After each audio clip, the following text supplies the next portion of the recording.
Well, all right. Where is it? Is it here? We're about ready to start throwing something together.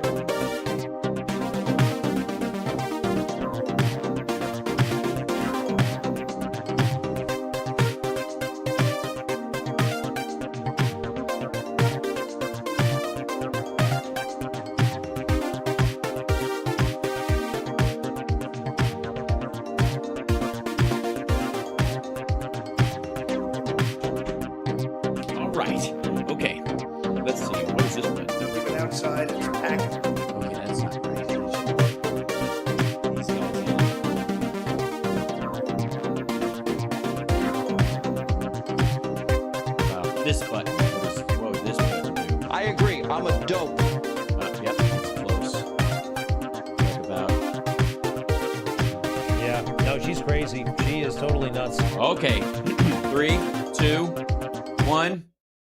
We're here. Hey, all right. Welcome to the show, everybody. It's Hal Sparks Megaworldwide. Like, subscribe, support, and whatever. Just do it. Help me out. We're trying to fire this show up. I think we've got kind of a new rebirth happening, if I do say so my damn self. Because Threads has given us all a lease on life. Thanks. I'm glad you're enjoying the thumbnails. I'm trying to up my game just a smidge, just a wee bit, if that's okay. I can't promise it'll happen on every show because I am constantly putting out fires. But there you go. Yeah. What an odd question someone just asked me about my my body hair. For the record, it is. Everywhere else, I just don't have a lot of it, I guess. So I'll get a tank top that NF, but it would make sense. It's not an NF tank. That's just weird. Okay, so a couple things right out of the gate. I'm going to be picking up where we left off with a clip that I didn't get to do yesterday. If I get to it, which will be that at a certain point, I'm aggravated anyways. So I kind of don't. I don't know. Anyways, fuck these people. They're so stupid, all of them, and including this dipshit. So. Matt Gaetz has taken to clipping himself from his videos, his vidiocy that he is doing in front of the. I think this is from the his committee where Chris Wray had to come before oversight or whatever. And I'd like to say, for the record, if I may, that I don't know why he's clipping this stuff. Also, I do find it interesting, and this is his own team doing this. This is from his Rumble account. This is his thumbnail. He made this, or his people did, and he okayed it, which is maybe worse, is that this picture of him makes him look a smidge like Dan Aykroyd in Nothing But Trouble. Anybody else see it?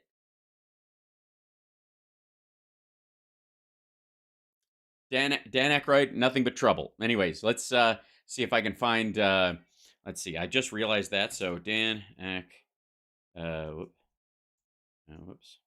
I can spell.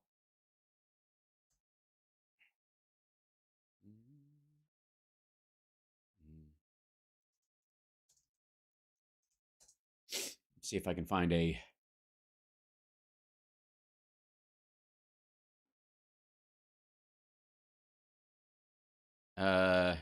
Yeah, so essentially it's like we're looking into the future. Congrats, Matt Gaetz. We have found out what you're going to look like as an old man.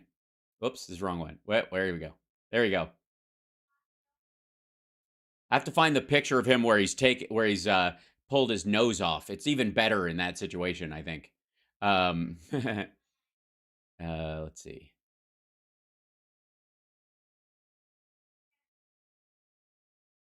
Let's see. Yeah, this is I think an even better picture. Once it comes up, let's see.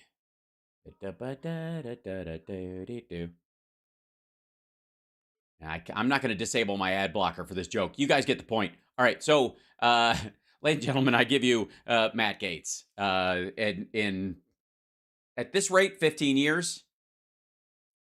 I think is that the yeah. He's not far off.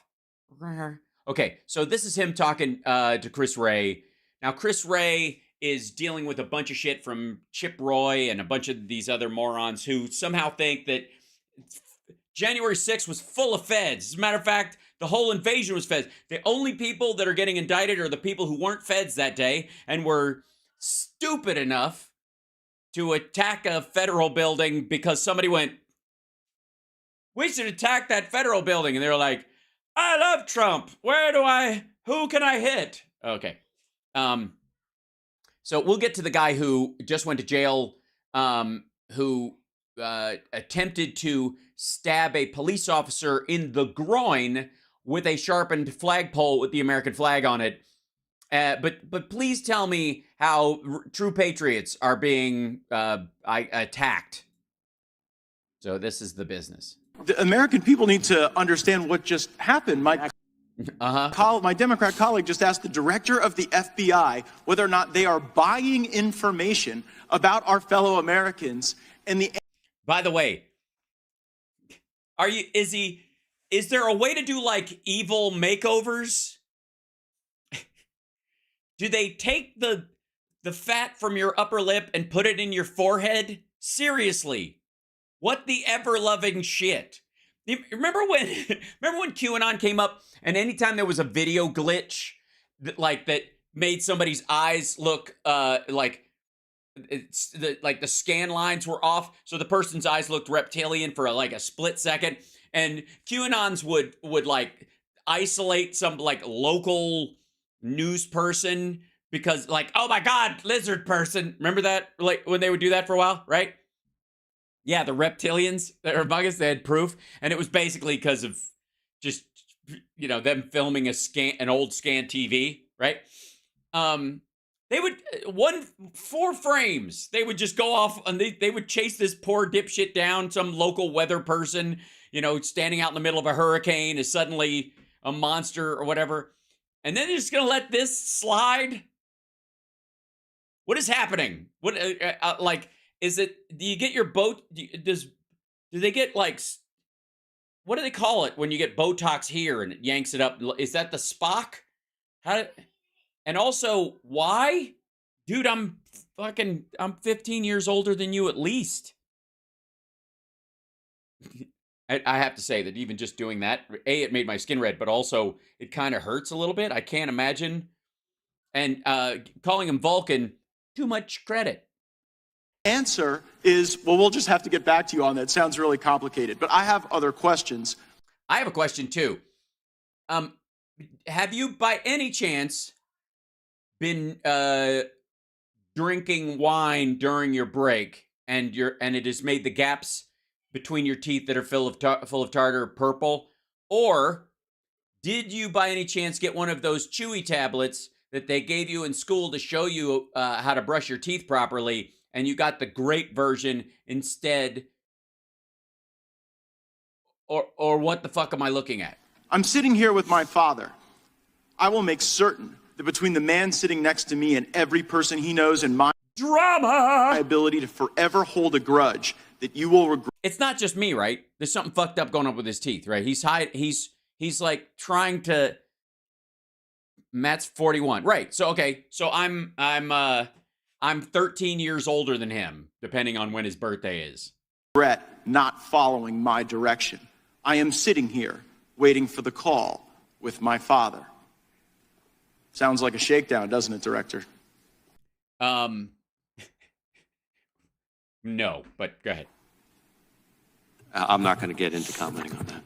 You seem deeply uncurious about it, don't you?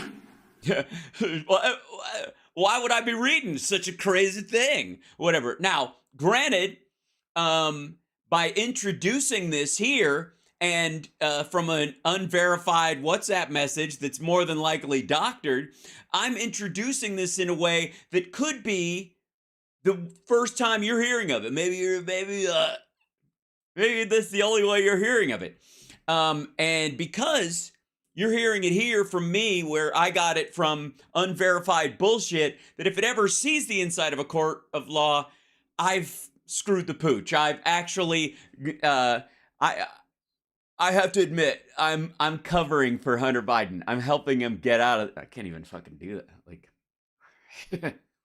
almost suspiciously uncurious. Are you protecting the Bidens? From what? Fake WhatsApp messages? Are you protecting the Bidens? Yes. It was all part of his plan. He used a Wray, Chris Wray, tractor beam, and he used his subtle powers of time travel and hypnosis to get Donald Trump to put him in office so that he could help Joe Biden. Absolutely not. The FBI does not and has no interest in you won't answer the question about whether or not that's a shakedown, and everybody knows why you won't answer it.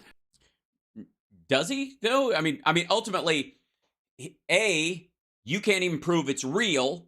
So how the fuck? And why would I, as an American citizen, want the FBI head to comment on fake evidence that is at the very least unverified and at quite obviously manufactured to anybody who's listening? But we'll go there.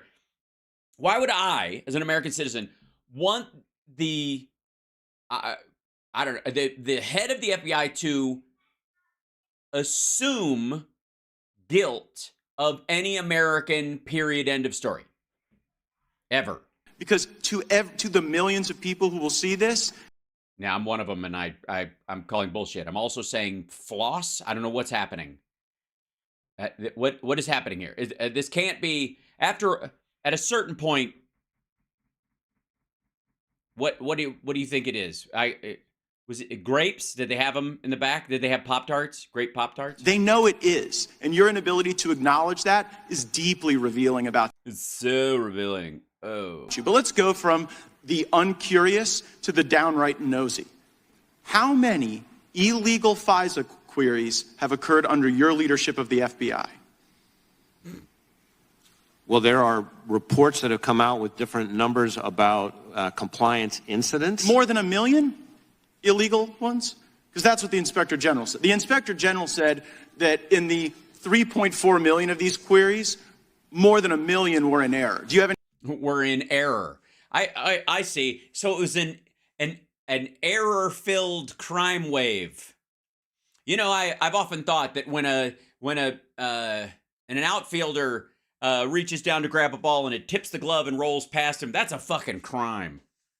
Any basis to disagree with that assessment by the Inspector General? I'm not sure. Actually, that's a correct characterization of the Inspector General's findings on that. The internet will remind you of that in moments. But the internet will remind you of that in moments. Yes. Why should I do my job as a congressperson when I can farm outrage on Twitter? Let's now go to what the court said.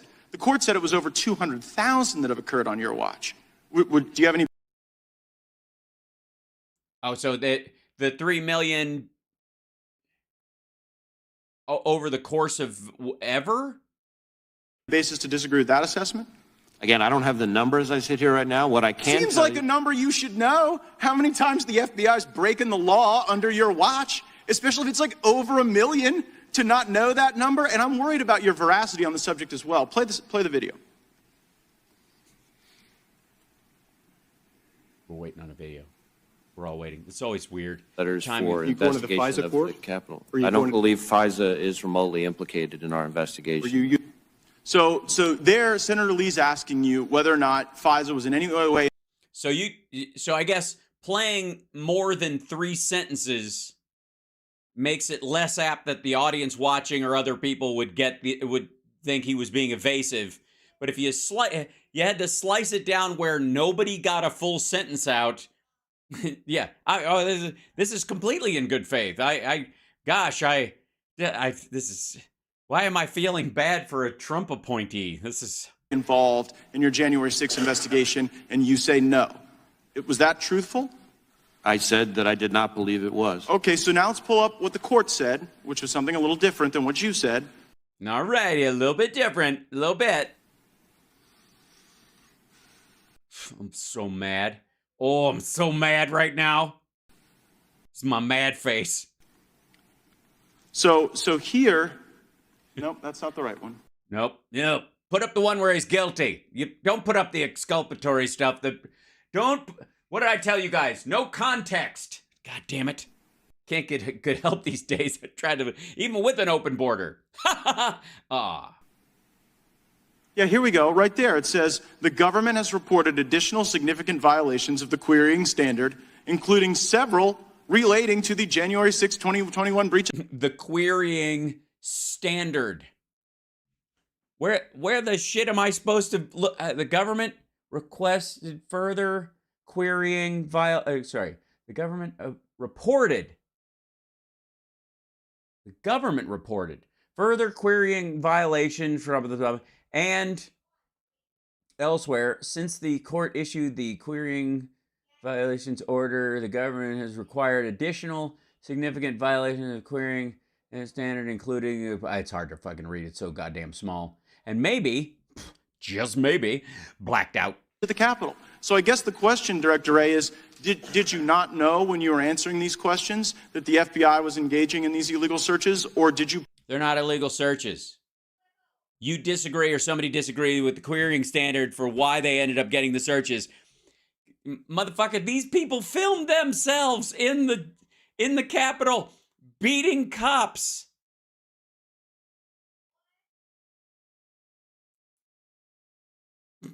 All right. Perjure yourself to Senator Lee.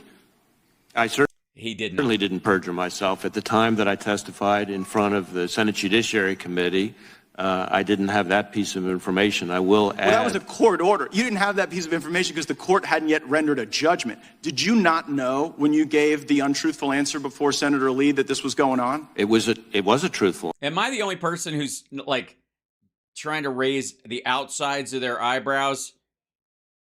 Like, that fucking hurts. Like, to do it. Answer. I did not believe FISA had been involved in the January 6th. But it was. So you didn't. The answer is the FBI has broken so bad that. So bad, bro. It's so broken. People can go and engage in queries that when you come before the Congress to answer questions, you're like, hey, asshat.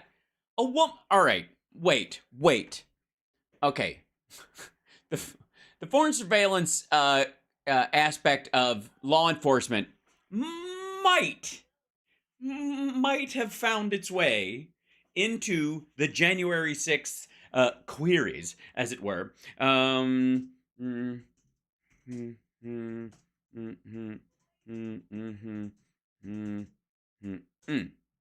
Let's see. It might have come up. Because this was obviously something that happened on American soil. The people that participated in it were in large part American, insofar as we know. So why FISA? Why would the FISA court even factor in? How in the world will that? Let me tell you how. A Pennsylvania woman accused of being one of the Capitol rioters told a former romantic partner that she planned to steal a laptop computer from House Speaker Nancy Pelosi's office and sell it to Russian intelligence, court documents revealed Monday. Riley June Williams, remember her?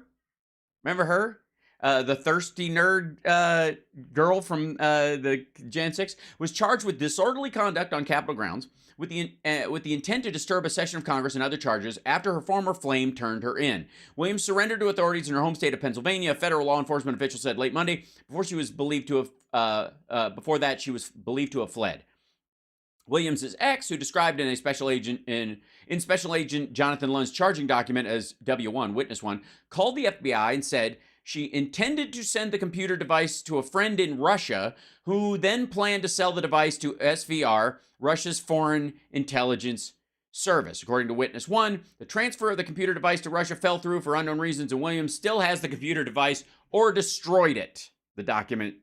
I'm going to go out on a limb and say maybe, just maybe, that involved a FISA warrant. Yeah. You think foreign intelligence and surveillance might have worked its way into some of that Jan 6 stuff? And do you think she was the only one?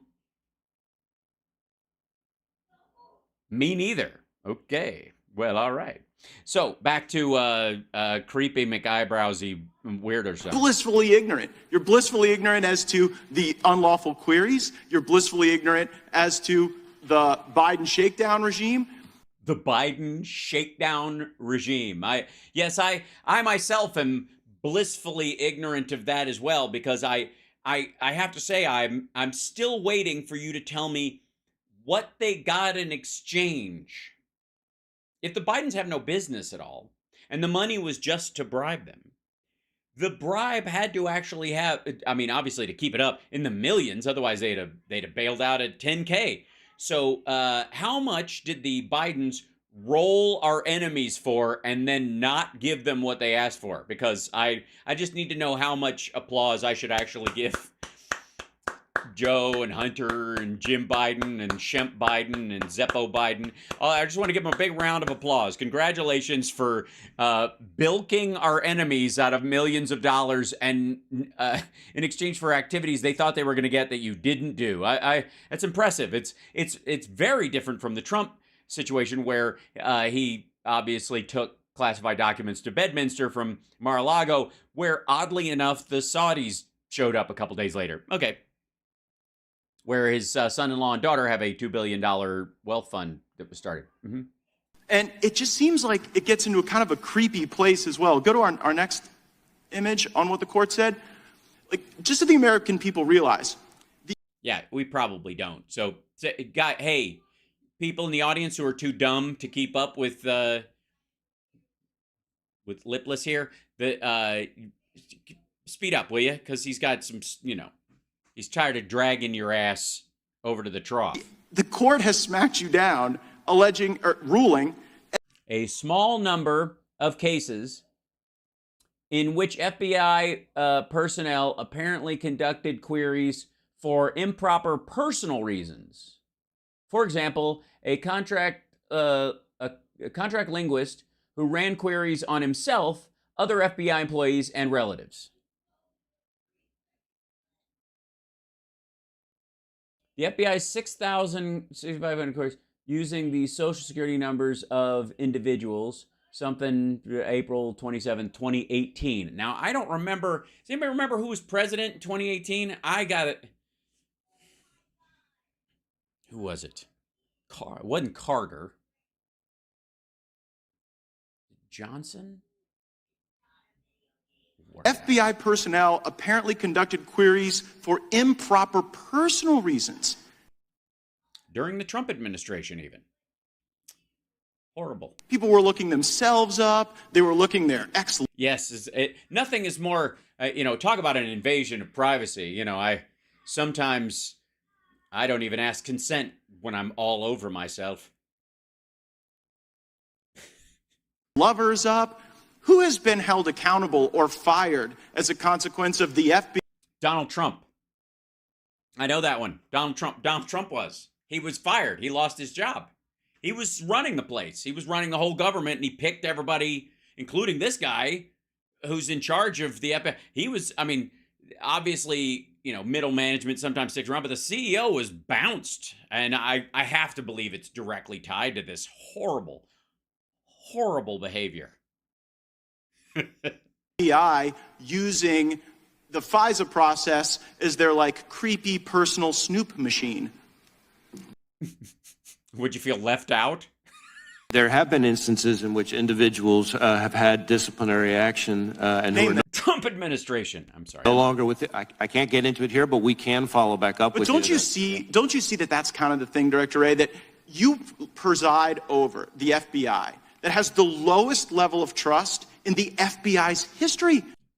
Yeah, but that's because you guys actively are destroying it at every turn, not because it deserves it. The FBI does not deserve the reputation it currently has. There's no question about that. The idea that somehow this FBI is more corrupt than when J. Edgar Hoover was setting up stings against nonviolent political opponents of, I guess, half of the Congress or something at the time. People It's ridiculous. Trusted the FBI more when J. Edgar Hoover was running the place than when you are. And yeah, but they trusted government in general more then, and J. Edgar Hoover was one of the reasons why later on, along with Nixon, people lost that trust. It wasn't, you mean you're picking and choosing on the dates. Just saying. All right.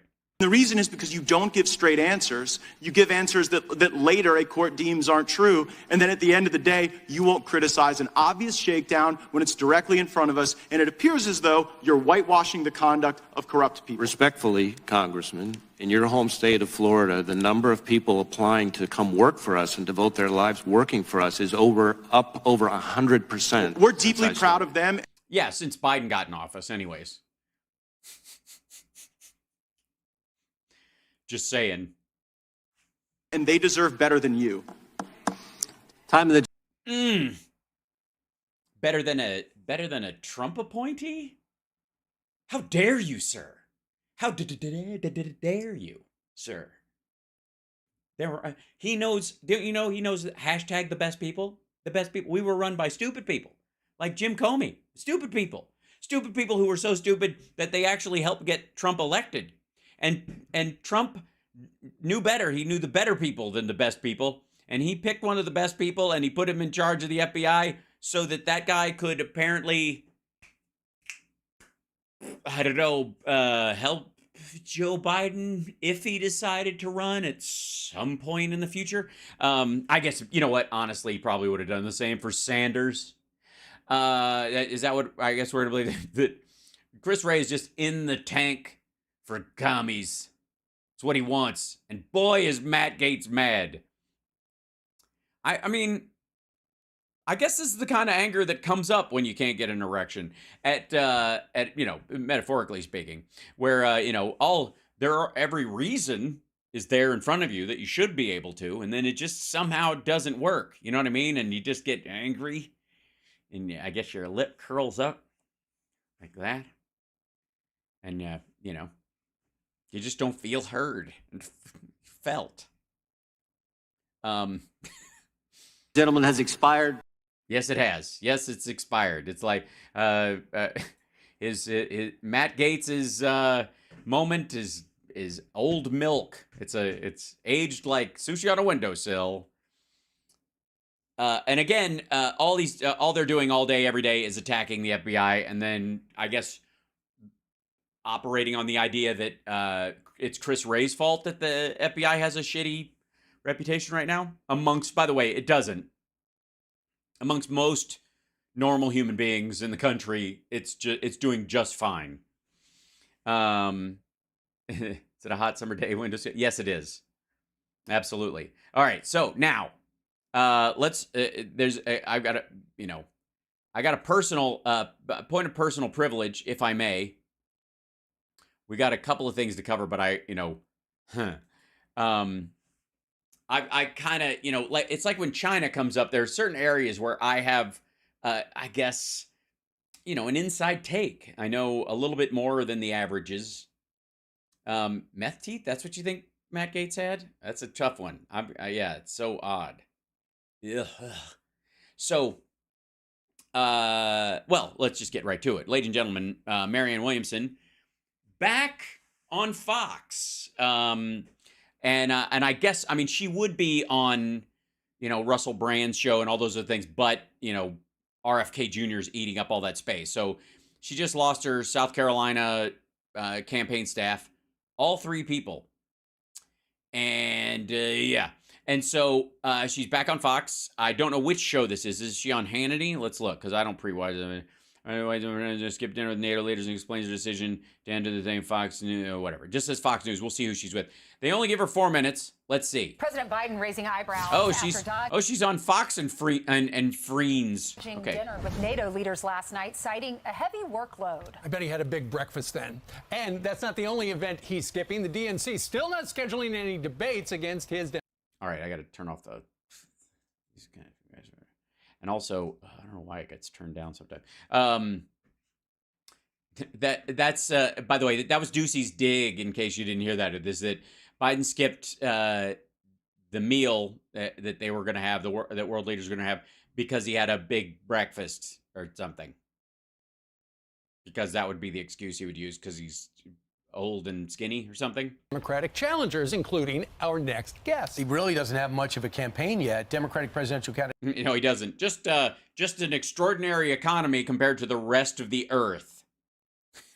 and an actual infrastructure bill.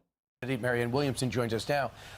Marianne, great to see you on the couch. Good morning. Thank you for having me. Your reaction to the president saying, I'm going to bail on dinner last night when you meet with allies? Well, this is a pretty important meeting. This is Yeah, you know, this is one of those meetings where if you don't show, they're gonna change the plan somewhere between the soup and the nuts. NATO. He's meeting with Zelensky. So yeah, he already did. He met with Zelensky for over an hour.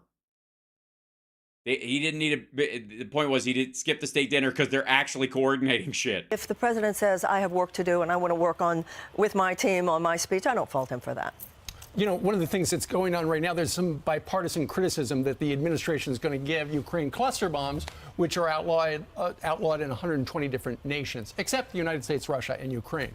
What do you think about that? I think cluster bombs should not be used. There's a reason for the Geneva They are being used. They are being used. They're being used by Russia. They're also using white phosphorus. But please continue. Convention for these international laws. These are bombs which could hurt innocent children, civilians for years to come. Because they don't all detonate at once. Pardon? They don't all detonate Absolutely. at once. And they can have terrible, terrible repercussions even after a war is over. But they should not be used. Tell us a little bit about you, your policy, why you want to run for president, and put yourself and your family through that. We see what happens to Donald Trump, and you're running against the current. Yeah, it's the same thing. You're giving up a great life, you know, just like Donald Trump. You're sacrificing your comfy existence. President. There are many aspects of it that are unpleasant. There's no doubt about it. But there are other aspects about it that are exhilarating. And the exhilarating part is talking to the people of the United States. Yes, because you can't do that unless you run for president. I mean, saps like me, we do it after, you know, stand-up and Nerd Halen shows. But, yeah, I mean, maybe it's different. Maybe when I run for president, yeah. Well, we'll see. You know, when I run for president, maybe people will talk to me differently in an exhilarating fashion because I guess book tours are snooze fests. I don't think the people are the problem in this country. I think. Well, that's very charitable. Isn't that nice?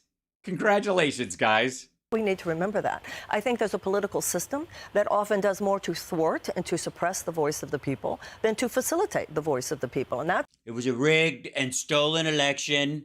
We need voter ID. They're mailing these ballots out. That's the problem we have. I believe that we have too many legislators who, when push comes to shove, do the bidding of their own corporate donors and billionaire donors than to actually serve the health and safety and well-being of their own constituents. Like, I mean, you're going to find some obvious examples if you think Sinema and Manchin, probably on our side, are the most direct, that there's this idea that they're less favorable to green energy policy on Manchin's side because he comes from a coal state, which hasn't been the case so far, or Sinema somehow is especially beholden to her donors because she was against student debt relief or something like that, or was on the fence about it, unlike Bernie Sanders. Wherein, by the way, the program itself would have benefited people in Vermont much more than it would have benefited people in Arizona. And she's a state senator, she's a senator from that state. So 1-to-1, her constituents weren't into it the way, say, Vermont ones were, or what have you. But what exactly? I'm honestly serious about this. There was definitely a period pre-social media where to buy TV ads, which was the primary way that you could put stuff out, and then I guess eventually on Facebook and at the early start of Facebook really taking off and places like Twitter, that like putting together a team that put ads together that could grab people, those people were expensive. Now, not so much. So if you're going for big donors, what are those donations paying for in your campaign that get you elected? Because it's not like, I mean, when we're talking about Clarence Thomas or somebody like that, these dudes are just fucking paying their bills. This isn't even a campaign thing. But when I mean this sincerely.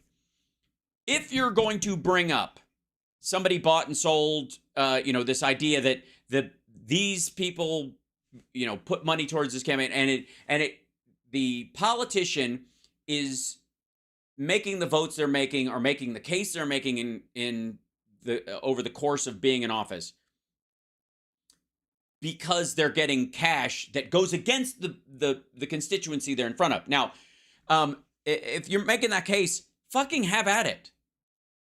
I want to hear it. Name names or shut the fuck up. But the other thing too is that I think most of the time where you find that there's a candidate or an actual politician who gets into office who's more aligned with a particular donor class or a particular set of people, it's because the area they come from as a congressperson or even as a senator is almost a uniquely aligned political situation with the economics of the area. Think Wall Street in New York, or think South Carolina and petrochemicals and biochemicals and just chemistry in general. And like, I guess the technological sector of Arizona, the growing chip factories there, but also, ASU and all the tech colleges, they're out of there. And kind of the root point of those three cities really Arizona being essentially three cities runs off of this kind of growing secondary Silicon Valley.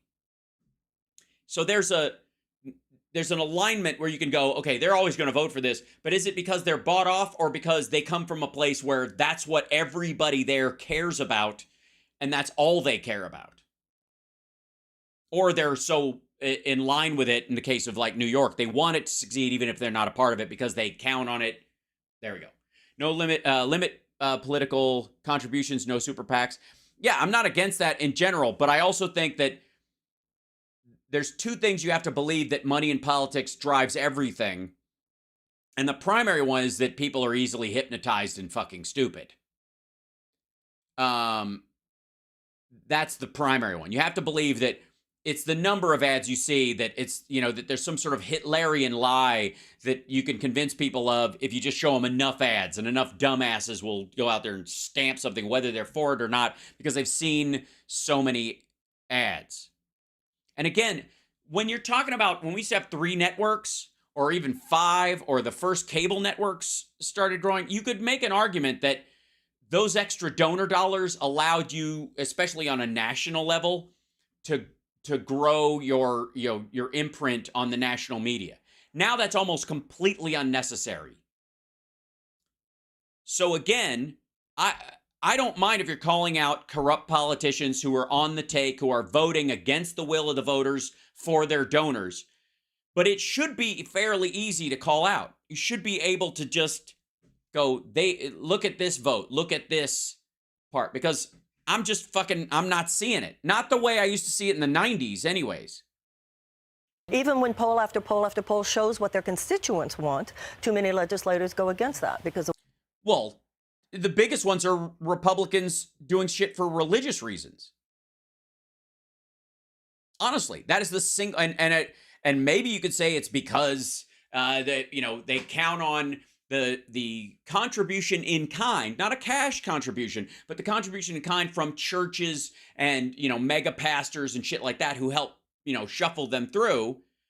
They're not giving them money directly, but they're getting them elected because they're basically instructing their flock to go flock themselves. But usually, Democratic bills that have gone through are in line with the vast majority of people. The only way area they aren't is in a couple of social areas. Initially, gay marriage, which the public was at first against and then came around to, and currently trans rights. In a couple of areas, you've got overreach from Republicans who are voting against the normal will of the voter in going against trans rights, and then you've got hyper supportive stuff that is kind of loosey-goosey language on the Democratic side that goes a bit too far for the majority of the public, for like 60% of the public. So are they doing it because big trans is paying them, or big religion is paying them not to? Just saying. Like, I don't mind bringing this stuff up, but an example would help. Because even when you're like the military industrial complex or, you know, some senator or whatever, you're usually talking about a senator that has a giant military base or one of those contractors and like Boeing or something in their district, and they employ everybody. And they do what's good for Boeing, not just Boeing's military shit. But if you bring up that Boeing makes all the passenger planes worth a goddamn around, all right, you get my point. What their donors want. So let's take a look at the polls right now. And the sitting president's got 64% right now. He's not really campaigning much. 64%, and he's not even campaigning. Trump is running his ass off, and he's barely squeaking by at 50. K Jr. got in, isn't really welcomed on many left-wing outlets. He's got 17%, and you have 10%. Ouch, Russell Brand, did you hear that? Did you hear that? He doesn't consider you a left-wing outlet. How do you expect to close the gap when the president will not engage with you? Well, it's difficult, of course. Or not so much that he won't, is that he doesn't have to. And by the way, this crowd right here, these are people still teeth grind over Hillary Clinton's potential presidency. And I think many people think that the president should engage. You have a majority of Democratic voters and Democratic 90% of them don't think he should engage with you, though. Just saying. 90% of them in that particular poll. Voters who do want to see a debate and do want to see their options. This, to me, is about our democracy. You know, Jefferson said that the only safe repository for power is in the hands of the people. The people of the United States, particularly at a time like this, should be very aware of their options. And that's what a candidacy is. Yeah, but he was also, he also didn't believe women should vote at the time and had slaves, because that's when he grew up. It's not, I don't even fault the dude. It's the time he was in. But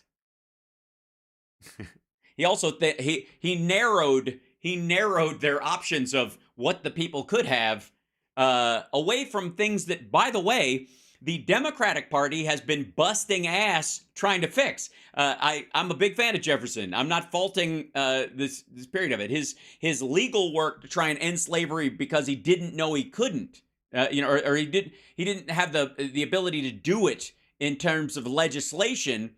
He tried to end it in other ways. And the only thing that kept him from like just releasing his slaves is that somebody else would have scooped him up and treated him worse, which is a genuine concern in that area of Virginia and how the country split. That's a whole other conversation. But let's be abundantly clear. At that point, there's no Barack Obama and there sure as fuck is no Hillary Clinton. Two people I voted for. They were impossible. My party put those folks up. I see a campaign as a long job interview, and the voters are deciding who am I going to hire for this job. Yes. Am I going to replace the guy who's already got the job and doing it very well, or am I, to hire someone who doesn't even like the company? Let's be abundantly clear. Marianne and RFK Jr. both don't like the U.S. government as an entity, period. Hi, Betty Loco. The president should debate his opponents. He absolutely should. And it's a job where he is. He's debating you by not debating you. It's just he's just calling malarkey on a grand scale. Only one person gets the job, and you want it. Joe Biden says he is absolutely fit to be president of the United States when it comes to his age and mental acuity and things like that. Do you think so? Well, you know, for me, even if he was at the top of his game, I think I'm a better candidate. Even if he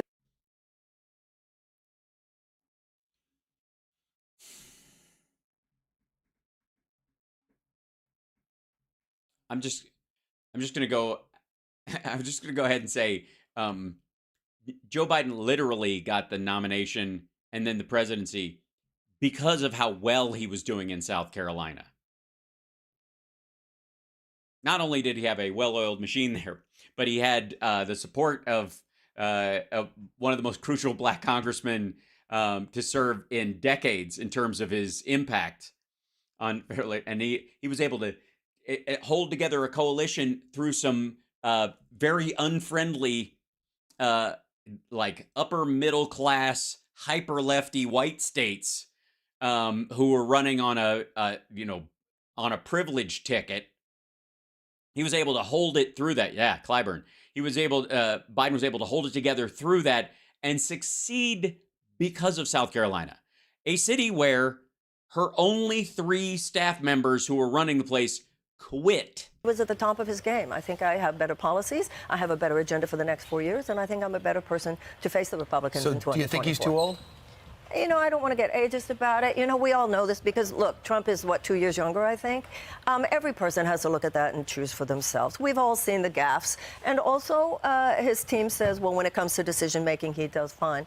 I feel that I have plenty to challenge the president on based on serious fundamental disagreements on policy. I don't need to go there. You just did. You could just say, you could jump right to the part of, I have fundamental disagreements on some policy things. I don't have to go there. You just did. You just brought up like the idea, the gaffes, and his staff says he makes decisions, blah, blah, blah. Marianne, if anybody's watching, they'd like more information or to donate, what's your website? Thank you. Marianne2024.com. All right, Marianne. Thank you very much. Thank you so much for having me. I'm Steve Doocy. Yes, you are. Whew. Ouch. I gotta say, good Lord. There's just so little there. And like, many people, maybe they don't know, I worked with and for Marianne Williamson for years. I ran sound at her lectures. I babysat her daughter Emma when she was very little for quite some time. Like, we were very close. It's just, yeah.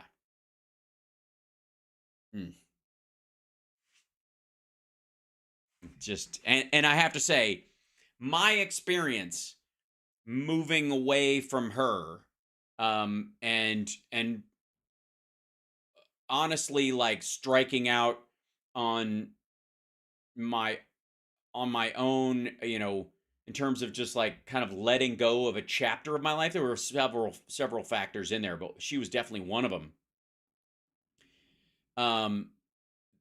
That the process of doing that you ever realize after a while you've been friends with someone or in a relationship with someone or working with someone, and because of where you were in your own life and your own lack of maturity or whatever, or your necessity of the circumstances or what have you,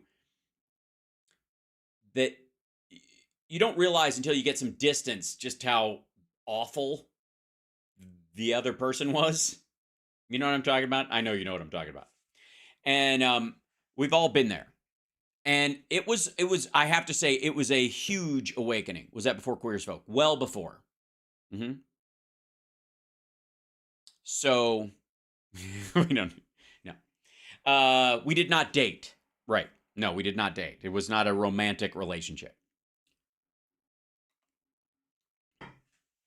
Yeah. You were describing my 2 marriages. But, those kind of things. When people, Oprah loved her. Oprah liked Trump. Oprah liked the dude who wrote whatever, 50,000 Pieces or whatever that book was. It was complete bullshit. Remember that?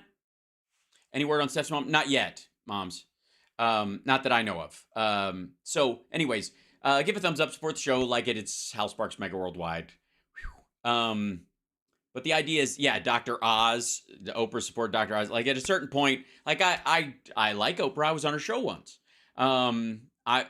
I've never had any reason to think ill of Oprah in particular, and not everybody has can bat 1,000. That's just, the woman has done very well on a lot of fronts, and the one area I think, Dr. Phil, yeah, the one area where she probably has a blind spot is in who she picks to promote, the kind of maybe not recognizing the power of her spotlight. So, she's just like, you should read this book. And if I say that, or you say that, or somebody on a forum says that, or somebody even, somebody below Rogan level says that the impact is normal. It's natural. It's natural to the breadth of the audience.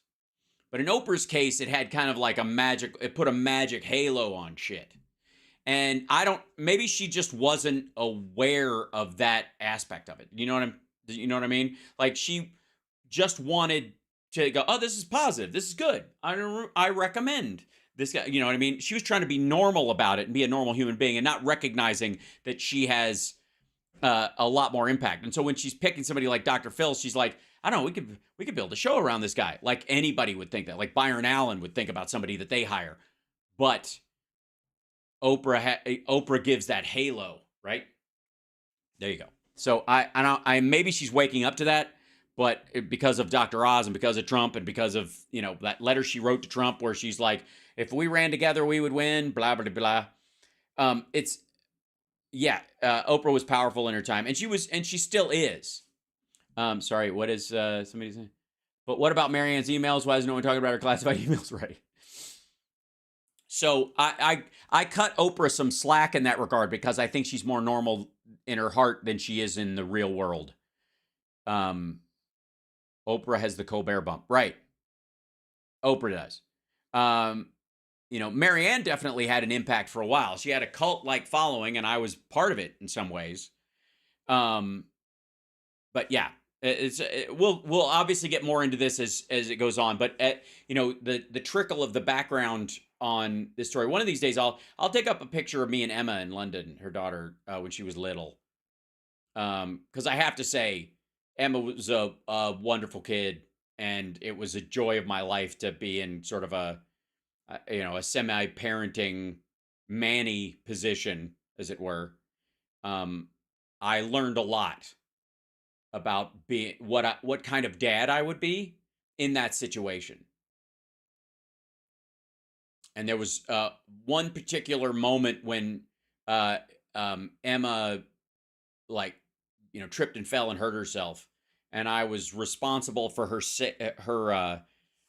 safety and her health in that moment. And it taught me a lot about how I would respond in those situations when I had kids to that, because my emotional connection to what happened and my sort of just the stress, the sort of PTSD that parents go through. It's where I came up with the idea that I think most parents, by the time their kids are teenagers, the reason they're so sharp and kind of sharp-edged with their kids sometimes is because they have PTSD from all the little tragedies, the little catastrophes, the little problems all along when they're 10 and under. You know what I mean? So, anyways, but let's talk about something serious now, can we, ladies and gentlemen? At the butt knuckle of the internet, we find our dear friends at Flashpoint. And apparently, anybody can blow their own whistle these days. Apparently, this is you. I suppose I don't know how you do it. Drop your shorts and bend over, Mr. Babar. But look, I'm not here to yuck anybody's yum. Where's Dick? Hi, Dick. Do we like Dick? Yes. What? So, thank you for the super chat. And by the way, thank you guys for subscribing. We're almost at 53K. We're like 52.5 right now, something like that. So subscribe, share the show, pass it around. We got a huge crowd in the chat room. It's amazing. Even outside, it's packed. That's right. If you think the chat room is packed, wait till you see the rest of the internet, where everybody's just waiting to get outside. Outside, the rest of the internet, they're all here. They're all waiting to come inside, but they can't fit the internet. There's a bottleneck on the internet. They want to come in. They don't know how to come in. They don't know. But yeah, sub on Twitch if you can. If you're on Twitch, please subscribe. I'm never going to hide behind a paywall, and I'm never going to do sub-only chat rooms and that kind of stuff. We just deal with the trolls, as it were, because we want everybody who might not be able to, help fund the show or help make it happen, have access to it, because that's the whole point. Yeah. So, yep. Even outside, it's packed. So packed. Everybody wants to come in. They want to come on. They want to come all over themselves. So I'm not going to do all of this because this was long. But Lauren Boebert is on Flashpoint because they want to know what it's like to meet the world's youngest grandma. Kidding. Hey, Flashpoint Army, are you looking? Hey, are you dying inside? Subscribe. Okay. Carlson, I'm going to play a part of a clip where he's being interviewed by that bastion of right reporting, Russell Brand. Oh, fuck you. So the idea is that they're selling that Russell Brand is a Marxist lefty, and so if he likes him, that obviously this isn't a circular firing squad of ideological dipshittery. What else are you lying about? Watch. You know it's infected when it hurts. You press it. You recoil. They immediately recoiled when you asked any questions about January 6th. Okay, first of all, it's infected. So I don't know what Bumpy's talking about, but I think he should get it lanced. Also, some of the worst problems don't hurt. It's too late. But we'll get to that later. And that was a tip-off to me. I mean, I had no thought in my head as I watched this happen on television and in the subsequent week. Oh, he's talking about Jan 6. That U.S. law enforcement or military agencies had anything to do with it. That never crossed my mind. I never thought that it was a false flag or anything like that. I'm not It isn't. conspiracist by It wasn't. by temperament. I never thought that. And that by temperament. Some people are just genetically conspiracy theorists. I'm far too smart for that. I'm from upper class people. Conspiracy theory, that's for blue collar people. and I interviewed the chief of the Capitol Police, Stephen Sund, in an interview that was never aired on Fox, by the way. I was fired before it could air. I'm going to interview him again. But Stephen Sund was the totally non-political, worked for Nancy Pelosi. I mean, this was not some right-wing activist. He was the chief of the Capitol Police on January 6th. And he said, oh, yeah. That crowd was filled with federal agents. What? Yes. Well, he would know, of course, because he was in charge of security at the site. It was filled with federal agents. Now, I know what you're thinking. You're thinking, I think you're kind of paraphrasing in an extraordinarily conspiratorial way, just to trigger the conspiracy theorists that you have disdain for and yet require for your own monetary gain. Mm-hmm. So the more time has passed, now it's been 2.5 years, it becomes really obvious that core claims they made about January 6th were lies. And my view about events and about people is if you catch someone telling a lie about one thing, the first question you have is, what else are you lying about? Right.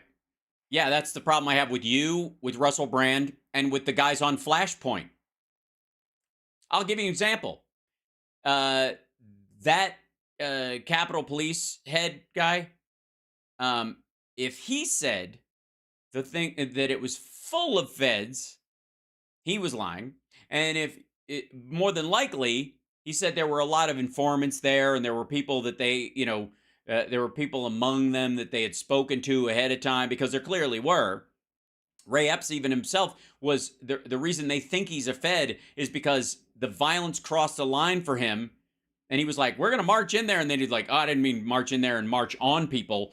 And he felt regret and started going, there's some people going to bring fucking guns. This is not good. That's not the same thing as, people wearing fake mustaches and boy, I'm a big Trump fan. Yes. Well, we should. Why aren't you guys attacking Trump? I just got a text. Trump said, kick Nancy Pelosi's ass. Go. That's what he wants you to believe actually happened. That in and of itself is a lie. Now, we've seen Flashpoint guys, including Gene the Jesus Machine here, and Lanny Walnuts, lie repeatedly. So what else are they lying about besides their Christianity? It's so good, Lance. That last comment is really the whole point of what I wanted you to see. Because when you find somebody, you catch somebody in a lie, your first thought is exactly what he said. What else are you lying to me about? The White House has got a problem. So your parents tell you about Santa Claus, and you still went to church after. You don't think they're gonna? No, that you don't think that's gonna fly as an argument with those guys? Problem. And the DOJ's got a problem. The FBI's got a problem. The Democrat Party's got a problem. The Republican Party's got a problem. They're lying. And when you lie, you're hesitant to believe anything is truth anymore. What? You're hesitant. The Republican Party's got a problem. They're lying. And when you lie, you're hesitant to believe anything is truth anymore. When you're lying or when they're lying? When they lie, never mind. He's just backed it up. Truth. For when a man lies, he murders part of the world. But this is why I really believe revival and awakening started, Gene. I'm serious about this. You know, I don't know. I don't believe you. I think you're lying. I've seen you lie before, so why would I believe this? Can be as neurotic as anyone else and have to get my faith back up there when I look at the news cycle, because I have to get my faith back. Will you lose your faith boner to reality? Immerse myself in this as you do. But I'm seeing something change. There's a collective awareness of the lying. You see, a lot of Americans have been giving hope and shrugging their shoulders and hoping that maybe there's a mistake because we have been intentionally deceived all along, and America's waking up to it, and it's going to feed into this great awakening moment. So woke is a good thing now. For instance, the January 6th hearings, we now realize was complete manipulated theater, and we know it. No, as a matter of fact, most of the people featured in that have already been sentenced. What was the theater part? Because what the chief of police said to Tucker in that interview wasn't it strange that they never called me up there? After all, I am the chief of the Capitol Police. They got unionized guys that are on Pelosi's payroll to come in and talk. Why wouldn't they get the chief of police in charge? Because I'll tell you what happened. There was political manipulation days ahead of that to set this in. Have you guys seen that interview? Because didn't Tucker just say that interview never aired? And did Lanny say that he was paraphrasing? Or is this just bullshit, Joel? It up, and the place was swarming with feds. They didn't want me in there giving those answers. And just to put this in historical context real quick, you all right, they do these hot edits. It's so odd. I don't know what this guy. We know who Lanny Walnuts is, but and I were with Eric Metaxas a couple of weeks ago. He was talking about comparisons to 1930s Germany. I don't mean to be repetitive from previous programs. But yeah, I mean, that's how big lies work. You got to repeat them over and over again. Like the idea that this is anything like 1930s Germany, except on maybe your side. But we have to remember the Reichstag fire of 1933. That was or the Reichstag fire. Either one. German plan, the Nazi plan, they used that. They used lies about it to get rid of political opposition. And that's ultimately what led to the enabling acts that allowed them to get rid of free speech and all of those things. Here's the difference today in 1930s Germany. They tried the same thing. Think of some of the bills they tried to pass in 2021. Now Lance is 100%. What did he not? Why'd you cut out what bills they were talking about in 2020? What'd they fucking pass in 2021? We didn't have a new Patriot Act. What the shit? Right. The lies have finally weighed enough on the American people. They're no longer going to sit back. Remember what the Declaration says. We just celebrated it last week. We know that history tells us men will suffer evils while they are sufferable. But when a long train of abuses and usurpations, pursuing inevitably the same object, evinces a design to put them under absolute despotism, it is their right, it is their duty to throw off those forms of government. Now, we're not going to abolish it, but we are going to alter it. Yeah, then you're not throwing off that form of government. That form of government they were talking about was monarchy, fuckhead. It wasn't even governance. I would argue that it didn't even qualify as governance. It was control. That's what a monarchy is. Just vote and shut the fuck up. Good Lord. Just lose gracefully. And that's what the American people are standing up and doing now. They're saying, we're going to fix this. We're going to get back to... Rick Green. So, yeah. So, Dick Green and Gene the Jesus Machine and Lanny Walnuts and then the Bobes. Federalism. They're awake. I couldn't agree more with what Lance said. Yeah, amen. All right, Lance, I think you... Oh, God. You can't spring this dude on me and scared the shit out of me. Looks like a Boris Karloff character. What's wrong with you? Got a follow-up to that? Yeah, just to follow up on this, just because it's got me stoked up. What Rick's saying is, let's just remember, we have to remind ourselves of this. Excuse me. Don't tell me what Rick said unless you're going to quote Rick verbatim. Because they cut out half of what he said. And secondly, the way you misquoted the guy you never saw interviewed and asserted what the guy said without showing how you would know he even said such a thing isn't in of itself a lie. So I'm not apt to believe you going forward. I'm just saying. The FBI, we had 20 whistleblowers that went up and basically lost their jobs, exposing corruption. We haven't had 20 whistleblowers lose their job in the FBI. Someone's exaggerating. Do we call it a lie? And the media isn't saying anything. If programs like this do not sound an alarm, these stories get lost. 20.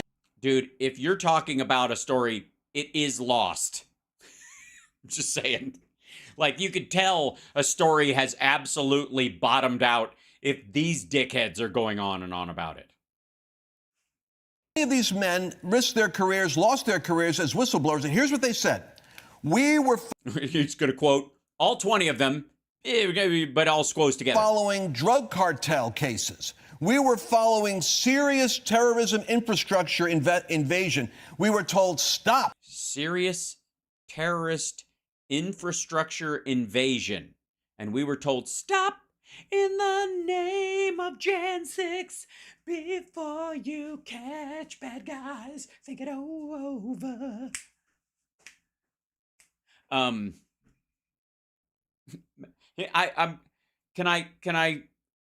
Can I just say one of the reasons why some of these guys might have been pulled off of serious cases and put on January 6th is because they had so many people they needed to go through footage and just catalog shit because there was so much fucking evidence that they basically pulled every loser and every like hanger-on and every third-tier investigator who never had a good idea ever and put them on Jan 6 to catalog video and make notes.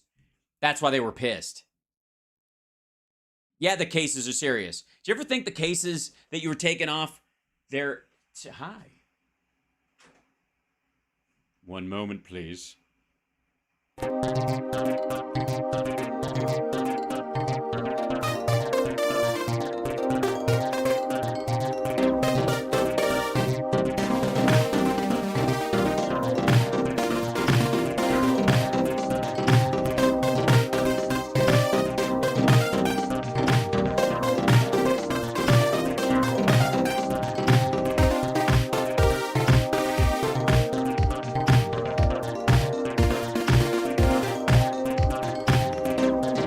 I'm back. It was a house emergency, flat tire. We'll have to deal with it later.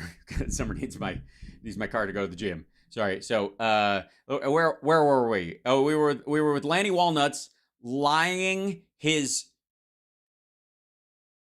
toupeed head off. Let's be for the record. Let's be abundantly clear. You know. Dude is wearing a wig. It's okay. Do what you got to do. It's fine.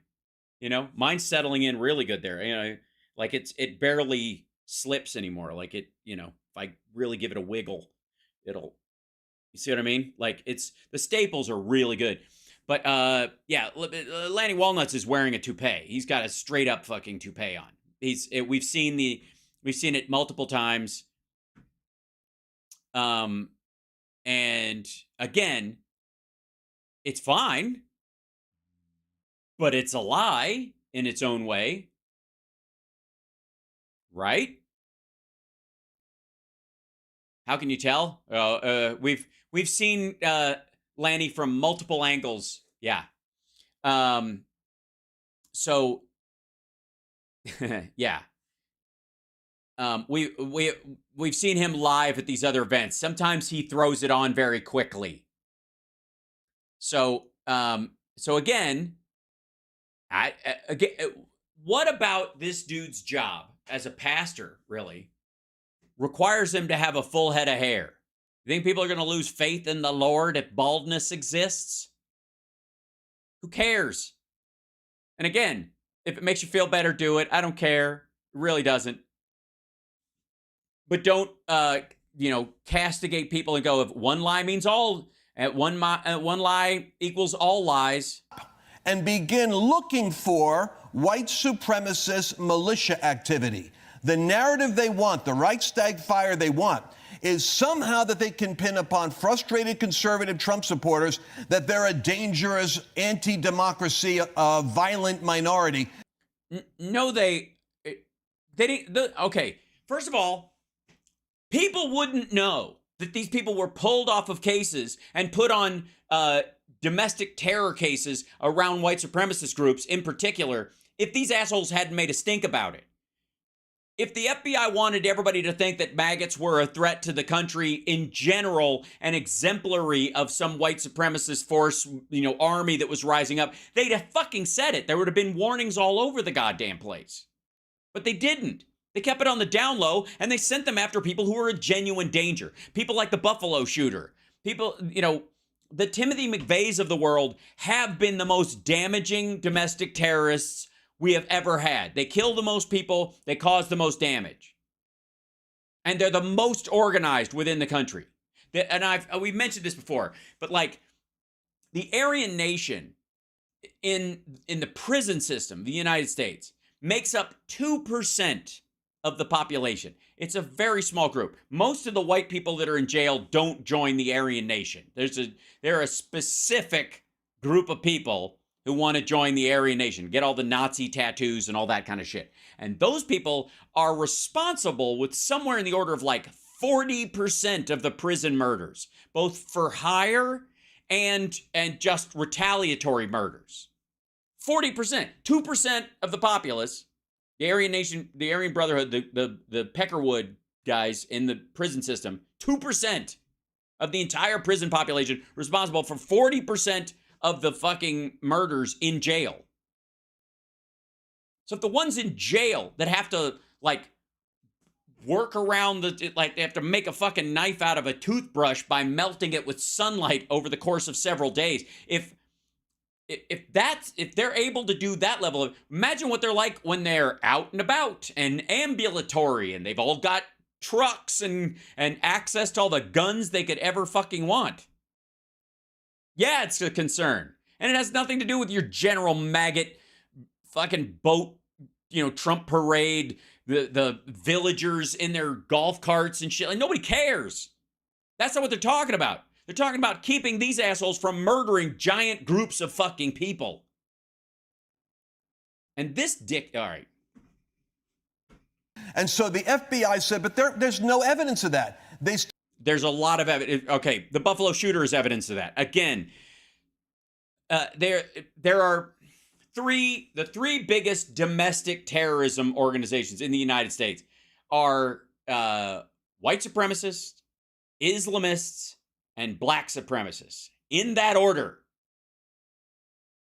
And after number one, there's a big drop off to number 2 and 3, but number 2 and number 3 are equally dangerous because it only takes one.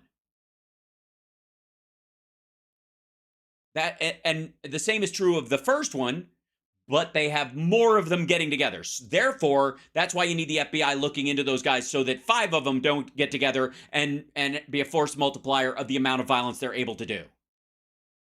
The second and third tier ones are largely lone wolf, but they are radicalized by groups, and so they want people in there to, and around them listening in for seeing who's going to do the fucking pop off.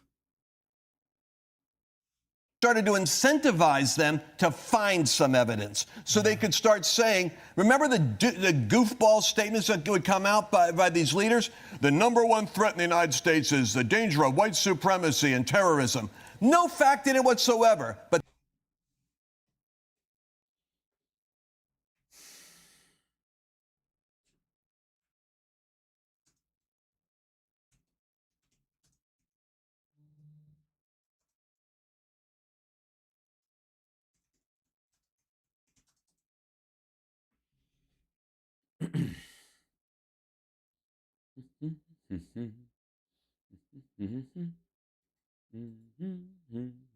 One moment, please.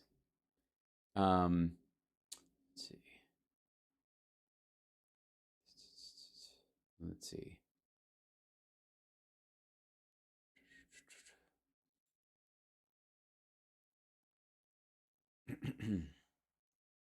Okay. Here's they won't consider this a real source, but whatever. I'll go to here. The rise of domestic extremism in America. Data shows a surge in homegrown incidents not seen in a quarter century. This is from April 12th, 2021. This is around the time they were talking about. These are domestic terror incidents by year. 1994. Okay, we got to scroll this in. Why is this freezing? Why won't show me the paper of the whole thing? Okay, here you go. Maybe I have to click on them? No, god damn it. Okay, here you go. Well, let's go back to here. DHS draft document, white supremacists the greatest terror threat. 2-letter drafts. Okay, foreign terrorist organizations will continue to call for homeland attacks, but probably will remain constrained in their ability to direct such plots over the next year, all 3 documents said. Russia probably will be the primary covert foreign influence actor and purveyor of disinformation and misinformation in the homeland. The former DHS Secretary Kevin McClellan, beg your pardon, last year directed the department to start producing annual homeland threat assessments. That's where this all came in. None of the drafts Politico reviewed referred to a threat from Antifa, blah, blah, blah. Okay. The cutoff date for the information, it was August 3rd, 2020, while the cutoff date for the next 2 is August 27th. The threat, earliest draft was the strongest in language. Key takeaways: lone offenders and small cells of individuals motivated by a diverse array of social, ideological, and personal factors will pose the primary terrorist threat to the United States. Among these groups,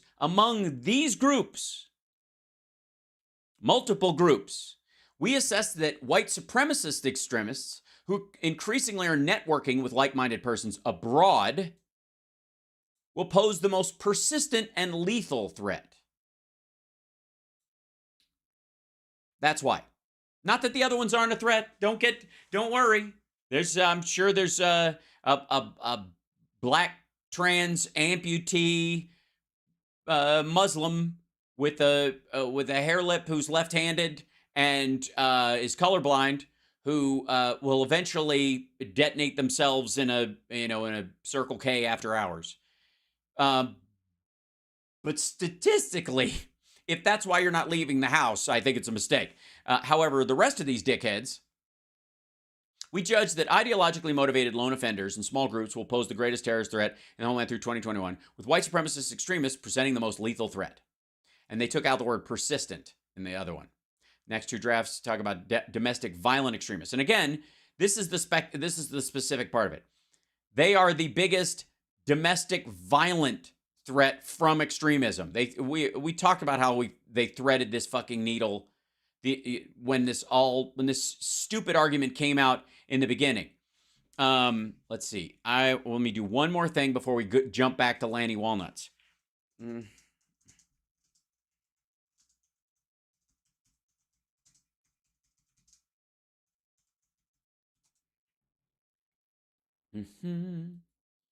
Let's see. We'll go through the United States. I'm going to go all the way down to here. Oh, there we go.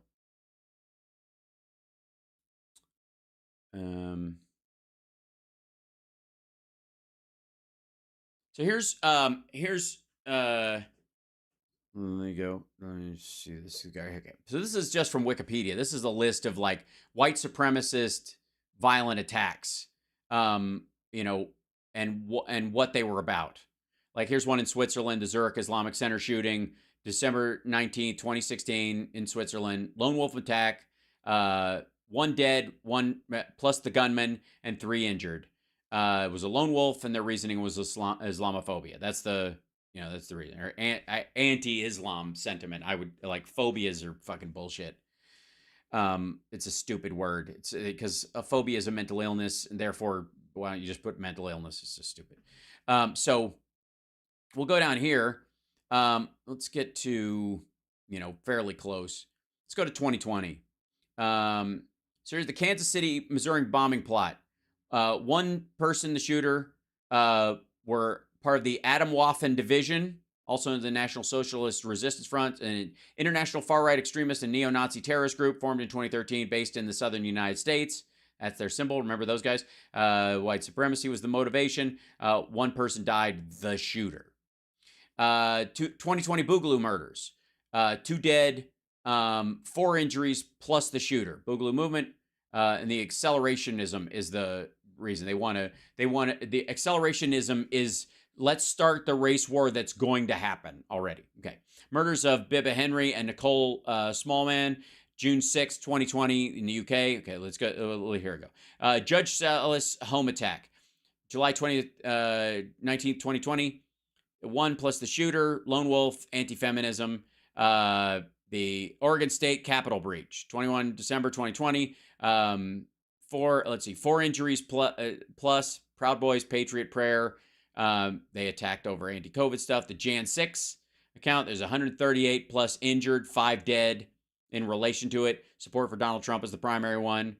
The Atlanta spa shootings, 8 killed, 1 injured, lone wolf, Christian fundamentalism, anti-Asian sentiment, but also white supremacy in that regard. That's why they think these are, because I think you have to believe that you deserve to live and other people don't. Again, this is why all crime is an act of ego, just for the record, and except for stealing the food you subsequently eat.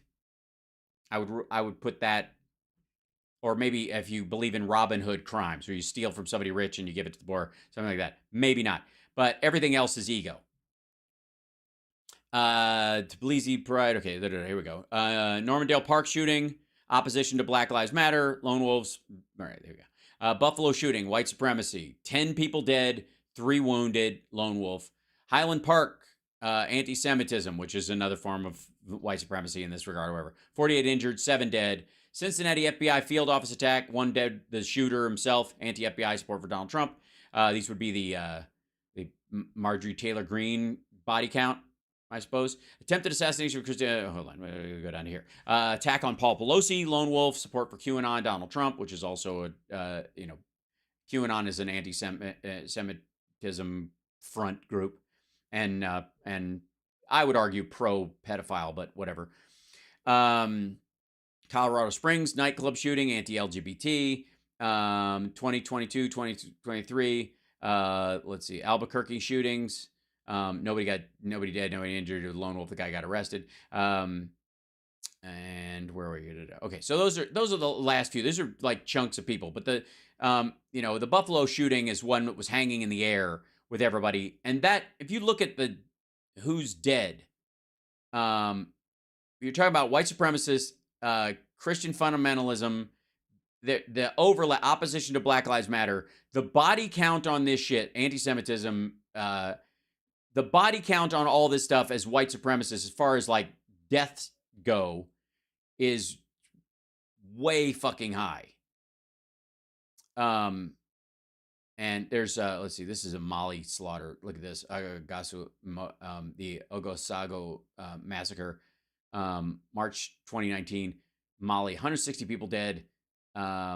This is the group that did it, anti-Fulani sentiment. So again, even though we're dealing with this, like inside the Tallahassee shooter, all those folks, there's the Pittsburgh synagogue shooting, anti-Semitism, which is another form of white supremacy, the Jeffersontown shooting, white supremacy. Again, okay.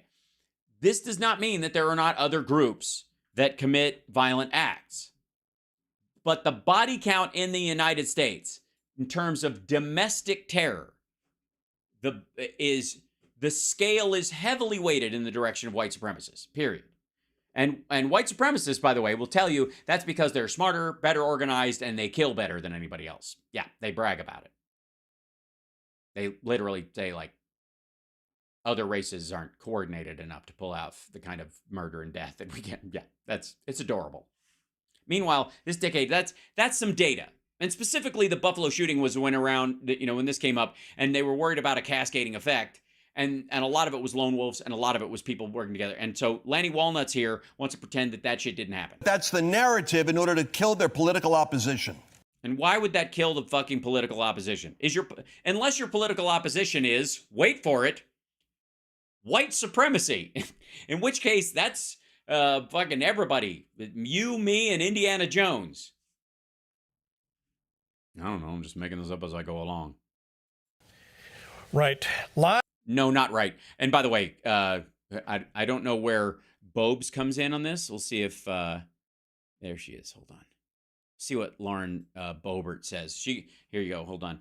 She's coming in talking about the Biden family whistleblower now wanted by the DOJ because they're obviously trying to stop him from testifying, even though they could send lawyers to testify and offer an agreement where they will not seize him or give away his position if he'll testify under oath. I'm sure they could get away with it, but whatever. This is Bobes jumping in. Lauren Boebert. Congresswoman, let me get your take on this. Now, everybody says this guy's missing. We see the video. He's not missing. He's a fugitive. He's obviously concerned for his very life, right? If he was concerned for his very life, he wouldn't work for the CCP. And he certainly wouldn't deal arms in Kenya. Right now. Otherwise, he wouldn't be in hiding. What should we take? No, he could also be going to jail for arms trafficking, fuckhead. From all of this. This is really shameful that someone actually came forward to share their knowledge of what's going on within the dealings of the federal government and the. Oh, my God. Someone call Sarah Palin. We all owe her an apology. She's very well-spoken and apparently well-read compared to, I don't know what the fucking drop-off is in this. Corruption that he was witnessing firsthand. Firsthand. He was trying to jumpstart and failed. We have whistleblower protections and. Yeah, he's not a whistleblower. He's an alleged witness to a crime and an alleged participant in said crime. But he was engaging in other crimes too. He's wanted. Al Luft was indicted by Merrick Garland's DOJ just this week. And this is, of course, after he released this video, this statement a few months ago saying that he provided the FBI with evidence of corruption involving. Yes, he did. Involving himself. The Biden crime family in 2019. The DOJ. Somebody in the chat. Who was president in 2019? I forget. Garfield? Alleges Luft received payment from the Chinese energy firm CFC, who.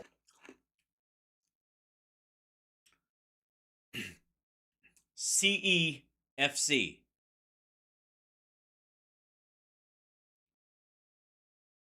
Does it?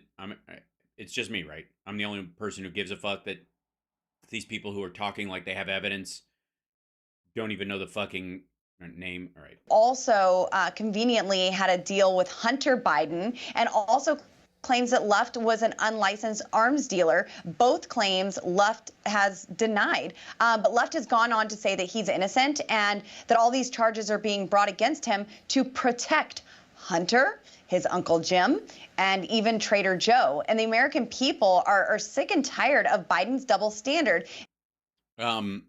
What would be the double standard in this situation?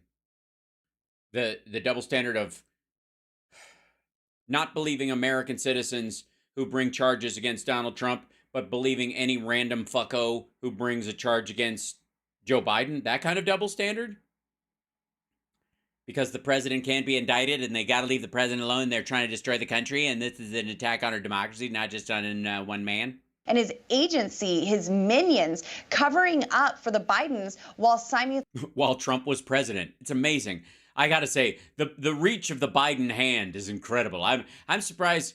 Has Obama come out and finally admitted that Joe ran everything during those 8 years because every time he reached for the steering wheel, Joe was already sitting in the seat? Simultaneously indicting conservatives. Merrick Garland's Department of Justice and Christopher Wray's FBI are taxpayer-funded agencies working for the Biden campaign. Well, I mean, Biden is campaigning on what's good for America, so in a tacit way, I suppose that's possible. So, Congressman, when you see all of this happening, first off, thank you for serving not just your state, but the nation. Yeah, thanks for your sacrifice, losing your restaurant like that and your marriage, just to help us all watch bills that have no chance of passing get put on the floor just for the sake of complaints. Awesome. They're in corrupt D.C., but where you work. No offense. When we see this, it seems to me they're wanting to throw these charges at him because if he's under investigation or he's got some charges, then he's not. They can't interview him and get any information. Is that correct? Yes, they can. They absolutely can interview him at any time. Correct. They're always looking to that excuse of having an investigation and not being able to pursue something. Now, I think, isn't that your excuse in this situation? Honest to God, there is not genuinely, a point of privilege, if I may, Mr. Chairman. There is nothing stopping any of these committees from interviewing Gal Luft after he's been arrested and making the case if they find out that he's innocent on his behalf. Now, the question then you have to ask is, why don't they? Why don't they send a message to his lawyer and say, hey, undisclosed location, we want to depose him under oath. And if we find out anything, and he could say all these, he could tell us how the charges are false, it'd be just like he was testifying in a court of law under oath. And we can make that happen if he hello. He hung up again. Everything that we're seeing come out with the Biden crime family, I mean, this has all been taking place for years, and a lot of it is even past the statute of limitations. And the way that we're seeing this in the Oversight Committee is... Mm-hmm. Tell me again why Trump shouldn't face sexual assault charges again. What's your reasoning? That it's been too fucking long. Is that this is not a bug in the system, it's a feature in the system. That the FBI, the DOJ did not want to go after the Bidens all these years, even though they had this information. And now we have. Why? Honestly, why? Why not? What was stopping the fucking FBI from going after Joe Biden, the senator from Delaware, before he was vice president? If this shit's been going on forever, and if it went on all during the Obama administration, what was the policy during the Obama administration that Joe was for, Obama was against, but he somehow leveraged to get his own way? Sure as fuck wasn't the surge. It certainly wasn't the public option. Two things that, on the one hand, he was against the surge and for the public option. Well, I guess the crime, the bribes didn't go far enough in those particular areas. Where else? Again, how in the world are you going to make the case that a bribe scheme happened if you can't point to any policy shifts that negatively affect the United States, are good for the people that allegedly paid Biden for his change in attitude, his influence in a particular situation, if it didn't actually happen? And worse, he didn't even actually fucking fight for it. We have Gal Luft coming out and admitting to this. We don't know where he is now, but we trust him. That's the important thing. Sure, he lied to the FBI and to the state's attorneys general that Trump sent to Brussels to talk to him, and it was so bad that even Trump's DOJ, with Bill Barr at the helm, didn't use it as a weapon against Joe Biden because it wouldn't stick. Because, I mean, honestly, if Trump's known for anything, it's his restraint. Still, there is no action that is being taken. I mean, even if you look at just what happened with David Weiss and Attorney General Merrick Garland, he gave Hunter Biden a sweetheart deal that no other American would have ever received. So this is not just... They get him all the time. I mean, you could argue that Trump is getting one right now. A bug or a glitch in the system. This is an absolute feature. Boy, it sure is. And let me... Boy, it sure is. Thanks for being here. It's so good. And I also want to thank you, if I may. Let's see. Go to here. Go to that guy. Open this. Go to filters. Excellent. Now let me see if I can find let's go to this guy. 1 second. Give me be with you in just one moment, folks. I'm just gonna go in here.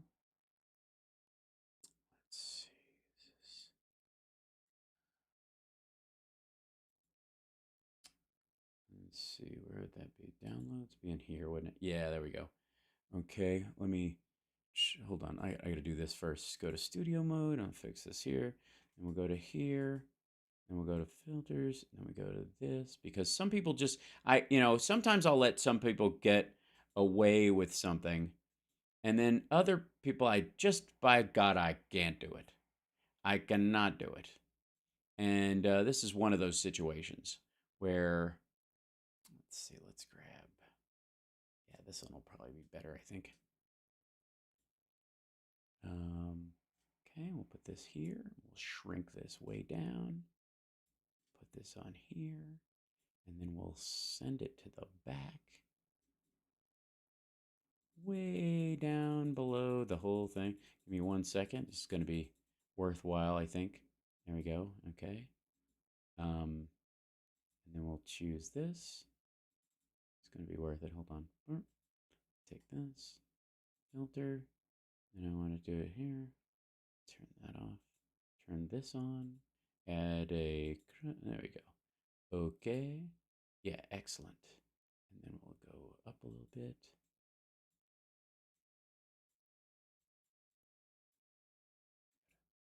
This up a little bit.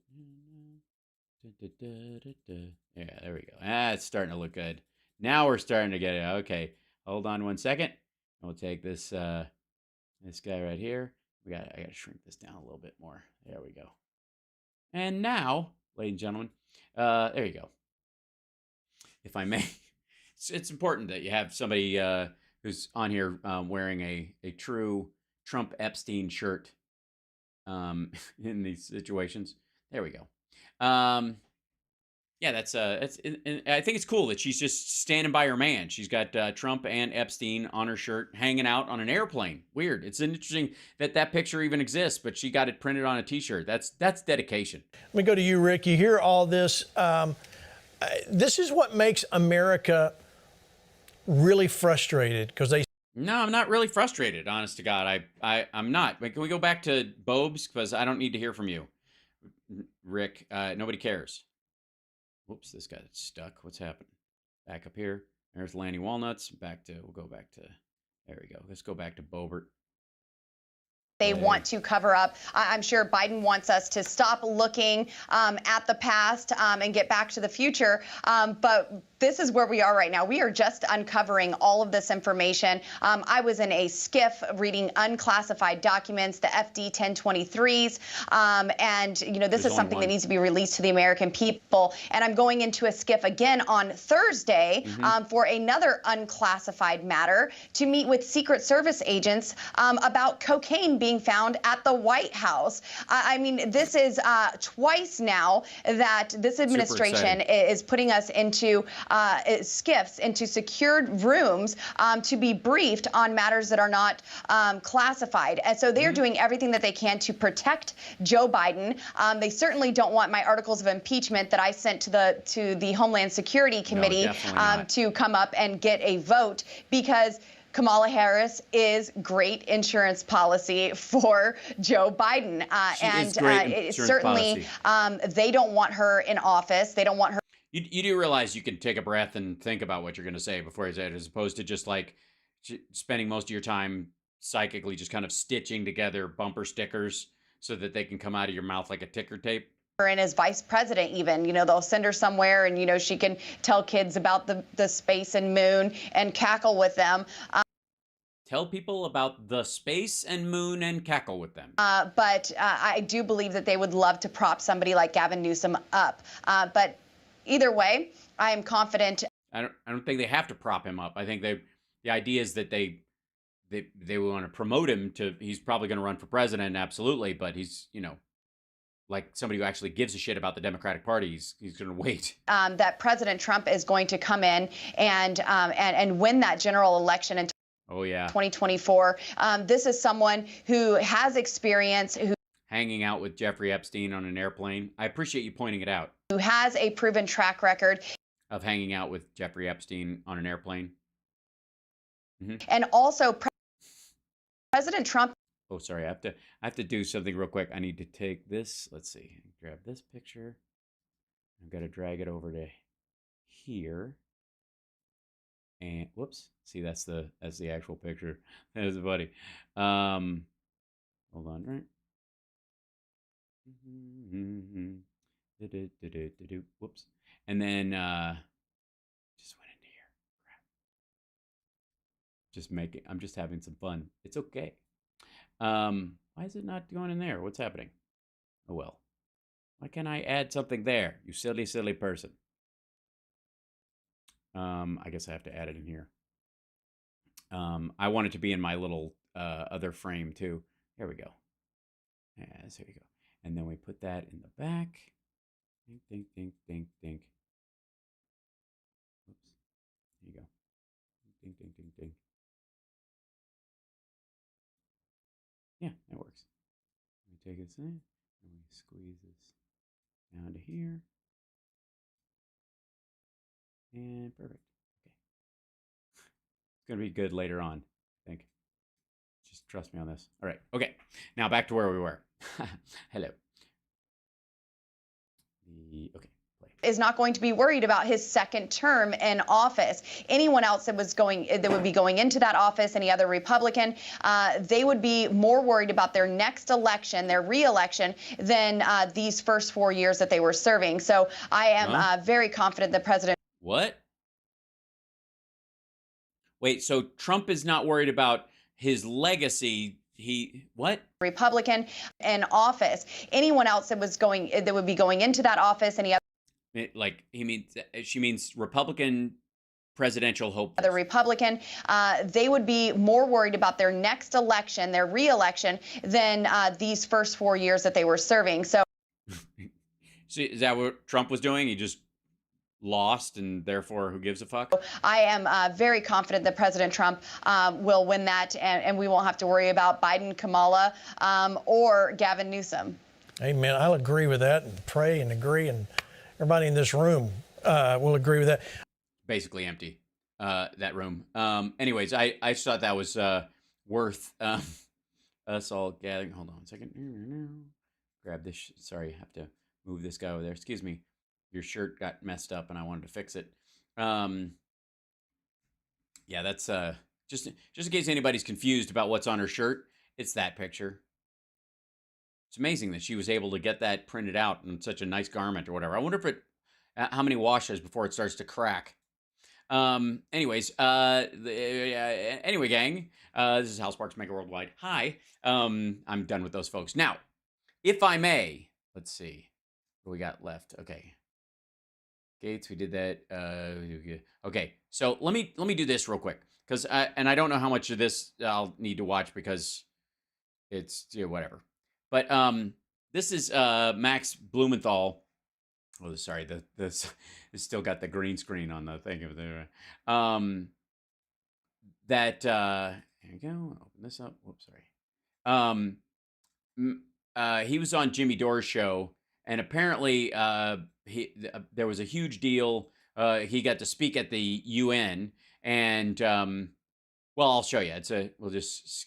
We have special guests with us, Max Blumenthal, the award-winning 51 Day. Become a successful comedian, meaning you become a successful. I know you're truly a successful comedian when Jimmy is stealing your jokes after you're dead. Good. That's how I would. Okay. Anyway, okay, so talking points on the Ukraine war. That was very nicely done. Why are we doing this? Why are we tempting nuclear annihilation by flooding Ukraine with advanced weapons and sabotaging negotiations at every turn? Yeah, we didn't, and we're not. And which country invaded who? When did that happen? Who actually attacked? Just curious, if you know. We've been told by people like Senator Dick Durbin that Ukraine is literally in a battle for freedom and democracy itself. And therefore, anyone who opposes military aid to Ukraine opposes the very defense of democracy, according to this logic. Well, I would go further than Dick Durbin would. I would say that you are an acting stooge of authoritarian powers. By the way, that you are doing from within the safety of a democracy you do not think will be affected by it. It's worse. You're not attacking democracy because you're not attacking it here. You're just using the fact that you live in a democracy to attack people who are being attacked by folks that attack people who are in a democracy who are being attacked by authoritarians that you support, so much as it doesn't affect your life, except to enrich it. So where's the democracy in Vladimir Zelensky's decision to ban opposition parties? The LPR and the DPR are not opposition parties. They are sock puppets of the Russian government. Criminalize the media outlets of his legitimate political opponents, to What define legitimate political opponents? jail his top political rival and his deputies, to raid Orthodox I don't know. Ask Navalny. churches and jail clergy. Yes, to raid Orthodox churches and jail clergy just because he doesn't like Christianity. Where is the democracy? Where's the democracy in Putin using churches to attack other countries? In the Ukrainian government's imprisonment of Gonzalo Lira, an American citizen, simply for challenging the official narrative of Ukraine's war. Is that what he did? Did he just attack the narrative? Or did he specifically give away positions of human beings that were and put them in the line of fire? And where is the democracy in Zelensky's recent decision to suspend elections in 2024 on the grounds that martial law has been declared? I don't know. Churchill did the exact same thing. And so the answer is that Ukrainian democracy is harder to find these days than that country's commander-in-chief, Valery Zaluzhny. Tough crowd. That country's commander-in-chief, Valery Zaluzhny. Yes, and a bunch of vassal states. Yeah, so they're enjoying the fact that he didn't get much of a response. And Jimmy likes the idea that he tanked in that room or that he was talking shit.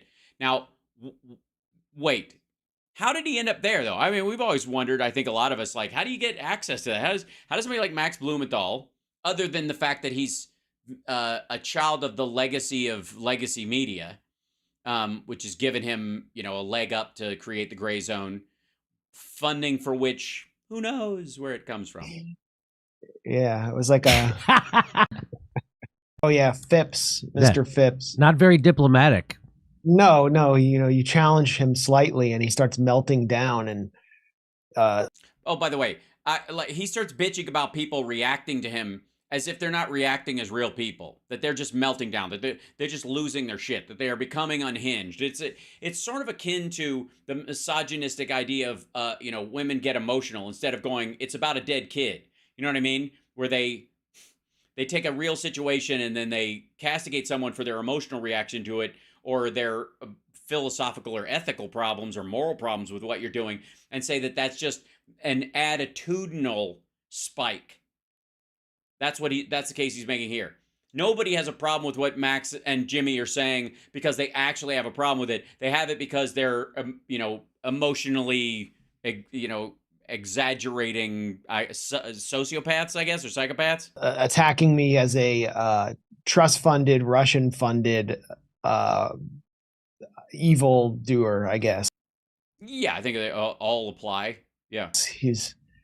He said I was a rich boy who took a mysterious trip to Moscow. That was his response. So.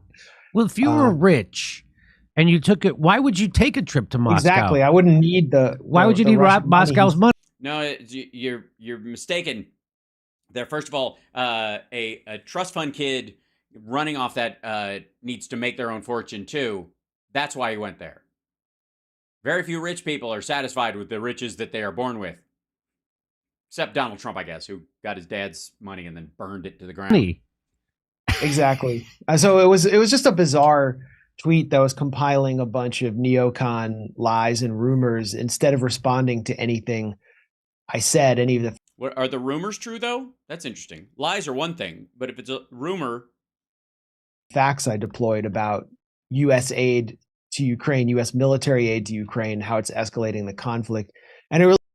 And by the way, it's only escalating the concept, the conflict in so much as it is not allowing Russians to run roughshod over the people of Ukraine.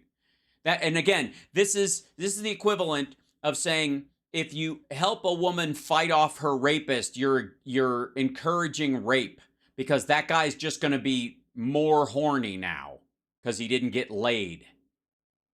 Fucking gross. Really shows like there's really no point in British diplomacy. Like it's just a front for U.S. and British military and imperial power. And Thomas Phipps, whoever this guy Yes. How could we bring ourselves to invade Russia like that? could have been replaced with like a pair of rotten dentures or some discarded. Let's say a British thing about bad teeth from 1975. Carton of haggis, and there would be Carton of haggis. Is he Scottish, or you just no difference at all in British foreign policy. So when you're given that speech at the UN, how many so you did have a few people on your side, but did people Yeah, who are those people? heckle you at all, or did they say stuff to you afterwards, or they tried to cut you off? Yeah, I mean, it usually falls to some tool of the U.S. to insult the speakers. Yes, some tool of the U.S. No one has their own thoughts. It's all the other. By the way, America doesn't deserve to be the imperial force that runs the entire world, but they do it accidentally anyways, because no one has an original thought. Nobody could possibly have a problem with what Max is saying unless they had America's hand up their ass. That is the argument. Moon River. If they're contravening the goals of the U.S. And what's the goal of the U.S.? What's the goal of the U.S.? Did we have the goal to wipe Russia off the face of the earth when Biden came in? Was he running on that idea? Was the the potential for allowing Nord Stream 2 to go through? That was just part of a rope-a-dope that the Biden administration was hoping to destroy Russia. We were just focused on destroying Russia. We gotta destroy it. We gotta go. They gotta go. They're taking up all that land and they're not doing anything with it. We want to be able to farm that permafrost. Why? Well, honest to God, what's the argument?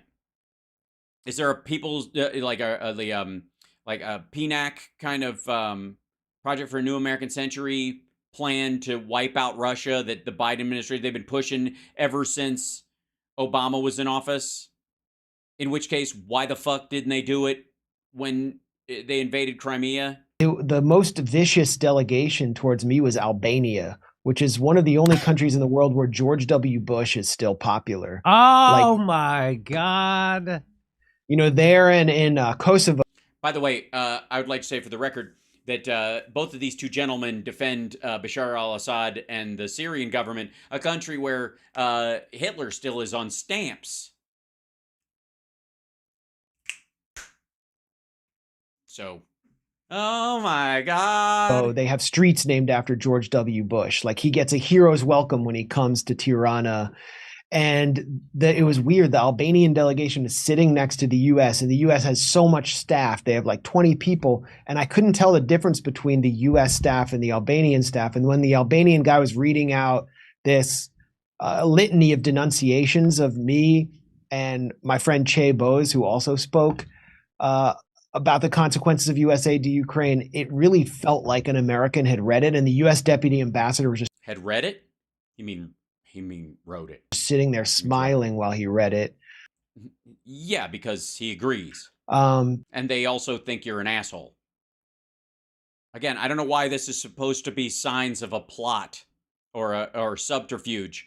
It may come as a shock to Max and Jimmy, but there are lots of people, huge groups of them, that find both of them disgusting. And the Ukrainian ambassador is very nasty too. He refers to. Gee, I can't imagine why. Did you take him up on his offer to tour Bucha? Russia as the Putin regime in the former seat of the Soviet Union. And he just spews insults. And just insults. As opposed to, bombing their infrastructure. Insulted a lot of previous guests, but he kind of left me alone. He was sitting right to my left. And so if you see in my speech, there's a section about Ukrainian democracy or the lack thereof, and I'm motioning to him, and I was trying to get eye contact with him to ask him why he has, for example, jailed Gonzalo Lira, who's a U.S. citizen, for simply criticizing the Ukrainian war effort on his blog, why he's facing 11 years in prison for that. What kind of democracy would do that? But he and his staff refused to even make eye contact with me. Then the French ambassador, on the verge of massive riots engulfing France, called me a so-called expert. And then after the talk, Well, that was charitable, unless he was being, I don't know where the so-called part came in, because I don't even think it applies to the word expert. I heard him On honest to God, on what? speaking to the Russian ambassador, and the Russian ambassador said, "So you didn't like the experts who spoke today?" And he said, "Actually, I wasn't even there to listen to them." So it was like, it was interesting to see just how fake the whole thing was. And then, Well, yeah, you were there. Now ask Jimmy. Ask him how he got there. you know, all the statements that were read out felt like they were from March 2022. Like they hadn't really updated their analysis on the situation at all. And so how do you get an invitation to the UN?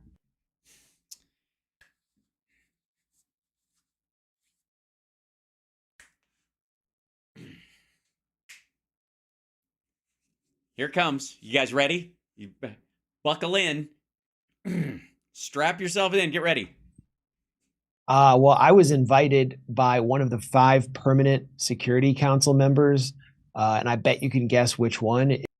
5 permanent Security Council members was invited by one of them. Who could it possibly be? It was the Russian delegation. Hey, what are you surprised? All right, that's right. So Max Blumenthal was a guest at the UN to give a speech against Ukraine, and he was invited, and I suppose sponsored in the trip going there. I don't know. Is he in New York? Who cares? By the Russians. That's right. Yeah. So it's Max Blumenthal and Solovyev and Simonyan and Prigozhin and Putin now. They're all of one mind. Yeah. Let me, in case anybody's From March 2022. Like they hadn't really updated their analysis on the situation at all. And so how do you get an invitation to the UN? Well, I was invited by one of the 5 permanent Security Council members, and I bet you can guess which one. It was the Russian delegation. We had previously hosted the Deputy Ambassador, Dmitry Polyansky, on the eve of the Russian invasion of Ukraine, just to get a Russian official on and say, what's your perspective on what's happening? Are you going to invade? What, you know, what's and what did he say? really going on here, to present people with the other side. The other side, the side that said, no, we're not going to invade. This is just an exercise. And you credulously put them on the air and have been gargling their balls ever since. I think that's part of our job. And so I knew him, but I was You knew that he had come on your show and lied to your fucking face? put forward by my friend Randy Credico, who is also a comedian and a human rights activist, helped end the Rockefeller drug laws in New York. And he had been to Yeah, Max doesn't know why Jimmy's laughing. he really did. I know. It's just ironic. Anyway. Why is it ironic? It's funny. No, it isn't. I guess. Anyway, No, it isn't. he got to know Jimmy literally didn't know why he was laughing. He was laughing at Rockefeller drug laws. He thought that was the punchline. Because Jimmy doesn't write any of his own jokes, so he doesn't know how jokes work. Polyansky, because he went to the Donetsk People's Republic, which is this separatist republic that's been shelled by Ukraine since 2014, been in a civil war with Ukraine. And when, Can't have a civil war with the country you're not a part of. So nice of you to admit that it is a part of Ukraine. Oops. in order to get permission to get in there, I think, he just somehow came into contact with him. So that's how I got in there. I just got an invitation. I met the Russian ambassador for like 5 minutes beforehand, had very little contact with them at all, actually. Yeah, well, they knew you were on the team. And then they just brought me in the room, and all of a sudden this extremely uncomfortable chair was wheeled out for me and nameplates were put down. I got them right here. Yeah, you want a souvenir from your warmonger apology tour? That was kind of amazing. They just put down Yeah, it was so cool. nameplates and said Max Blumenthal talk. And I was told I had 12 minutes, and I went on for 12 minutes as fast as I can, like auctioneer style, tried to pack in as many facts as I could. And at the end of my 12 minutes, the chair of the meeting scolded me for going over time. I think I went over time by 15 seconds. And the reception has been incredible, just an overwhelming reception. Oh, yes, overwhelming. From around the world. It's been translated into Italian, Polish, Japanese. Yeah, it really? So the Russians brought an apologist in to speak at the UN, and then it just magically got translated? Gee, it's almost like there's a well-oiled machine of propaganda over there or something. Yeah, so anyway, gang, that's the vast majority of that shit. I just wanted to throw that in, holy shit. Like the inability to reflect on the fact that you are being invited to speak sight unseen at the UN on behalf of Russia, and they don't even have to check what you're going to say because they know you toe the line. Again, and if you're talking about people who you're not allowed to talk outside the lines, or you're not allowed to buck the narrative on Ukraine, well, for the record, Jimmy does his show from LA and Max Blumenthal does his show from wherever the fuck he is, and neither one of them have a problem spouting whatever the fuck they're going to put online. None of it's getting shut down. None of them are in fear of getting arrested. But let's just say, let's send them over to Russia for a week and let them say anything that goes against the narrative that Russia wants them to talk about with any consistency, instead of just like a wink and a nod stuff, whatever they let them do once and never again. Or even China for that matter. Go do your show from there for a month. Show us all. Impress us. Thrall me with your acumen. Right? I would recommend a couple of things. One, do your show on the first floor of whatever building you're in and only take a first floor apartment or hotel room. If you see anybody approaching you with a spray bottle, I would avoid them. Might want to even wear one of those plastic visor masks all the time. Fucking stunning. And the amount of just gullible support for Russia on the premise that, the West is full of propaganda and bullshit and blah, blah, blah. Meanwhile, like I said, running their show from here, from the safety of the United States. I find to be the most amazing part of it. Because let's be abundantly clear. Max said what he said about, Ukraine at the UN in New York City, which in and of itself is proof that he is benefiting from freedom and democracy. That even he is allowed to be a raging piece of shit apologist for war criminals on purpose. Not even and let's be abundantly clear. The problems I have with the Bushes and the Cheneys, for example, and my criticisms of them, I wouldn't have run interference for them. But I also know that there were people who worked in that administration who thought the fear of Islamic terrorism or what have you was so bad that it warranted the extremity of their behavior. I disagree. I think it's wrong. And I also thought it was counterproductive. But I could believe that some of those folks at least bought in on it, all right?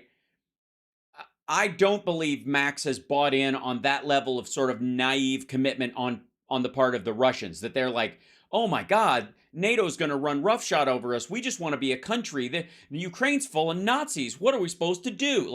I do not believe for a second that Max Blumenthal and quite frankly, I don't think Jimmy Dore thinks past the end of his fucking nose anymore. But I don't think Max or Aaron Mate believe that for a fucking second. I don't think they think Shoigu. There's no one in Putin's government at all that I think they could legitimately point to and go, I think this person's just scared that we're going to attack Russia.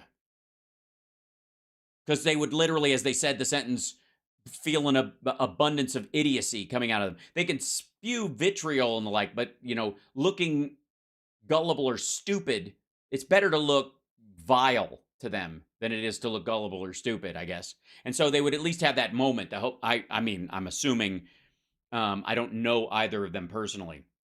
I don't know that they care. Maybe they don't give a shit that because they do look all of the above, but I think in their own mind, they don't think they do. That's the clarification I would make. Jimmy Dore always looks like a liquor store clerk to you. Yeah, he looks like he works at a porn shop. Don't ask me how I know that. It's because he reminds me of the guy who was, remember they interviewed people who ran the shop next to Four Seasons Total Landscaping? Remember that? There was a crematorium on one side and a porn shop on the other, and they interviewed the guy who worked there.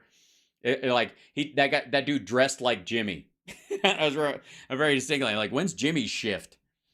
So I just think that stands out. Because I don't believe it's one thing to be, a gullible, vile piece of shit, which I think arguably Jimmy Dore is. I think he's just he's definitely lying about some people. He's definitely lying about Bernie and other folks or whatever, just selling what he has to sell. But some of the other stuff, he says it so often, and he's been confronted with facts that refute it so many times that he's just got to be thick. That's the only reason. He's just thick. Max isn't thick. Max is selling something. Max is on the side of whoever will tear down the system that he, clings to like a tick on a dog. Yeah. But I will say this, and I can say it very comfortably, at least especially in the interim, while Vladimir Putin runs Russia, there is zero fucking chance that Jimmy Dore or Max Blumenthal or Aaron Mate or any of those fucks will even temporarily move their show to Russia and report live from the safe bosom of Mother Moscow or St. Petersburg or something. Even from fucking Sochi or some shit. I mean, if I was them, I wouldn't. But then if I was them, I would also be dumber than I am. So maybe I would. But the point is, none of them are going to do that. Both of them and their entire support structure, from the Gray Zone and everybody at Jimmy's show, are going to shit on the United States as the most vile force for violence and hatred and evil on the planet, while Jimmy lets the FAA guide other planes in the air as he flies to comedy gigs, crosses city after city using traffic lights laid out by the tax dollars of his fellow Americans, to roll into comedy clubs that exist, to say whatever people want to say no matter what. And if they can be socially canceled because people don't like them anymore, at least the government can't step in and lock them up for what they say, ever. And in those gigs and on his show, and same with Max, they will defend Russia's system to the grave, a grave they never expect to be standing in, getting a face full of dirt. While at the same time, calling anybody who believes that a sexual assault victim should have the right and the ability to fight back, and the suggestion of marrying them to their attacker is a morally abhorrent idea. They will make fun of folks like me that believe that of them. That said, let me show a second, run real quick. I don't even know how long this fucking thing is. It can't be that long. Yeah, it's got to be it. Okay. Here's something short. Let's see if I got to turn this up. Wait, why is it? Huh. Well, the audio doesn't work on that anyway, so I guess that's it. That's the show for tonight. Sorry, somehow the audio on the possible clip I was going to do. So I would like to remind you all that I'd like you to continue to criticize our government and our society and work to make it better, and also not take for granted the good things about it and try to expand on those things while we minimize the bad shit, like fucking adults.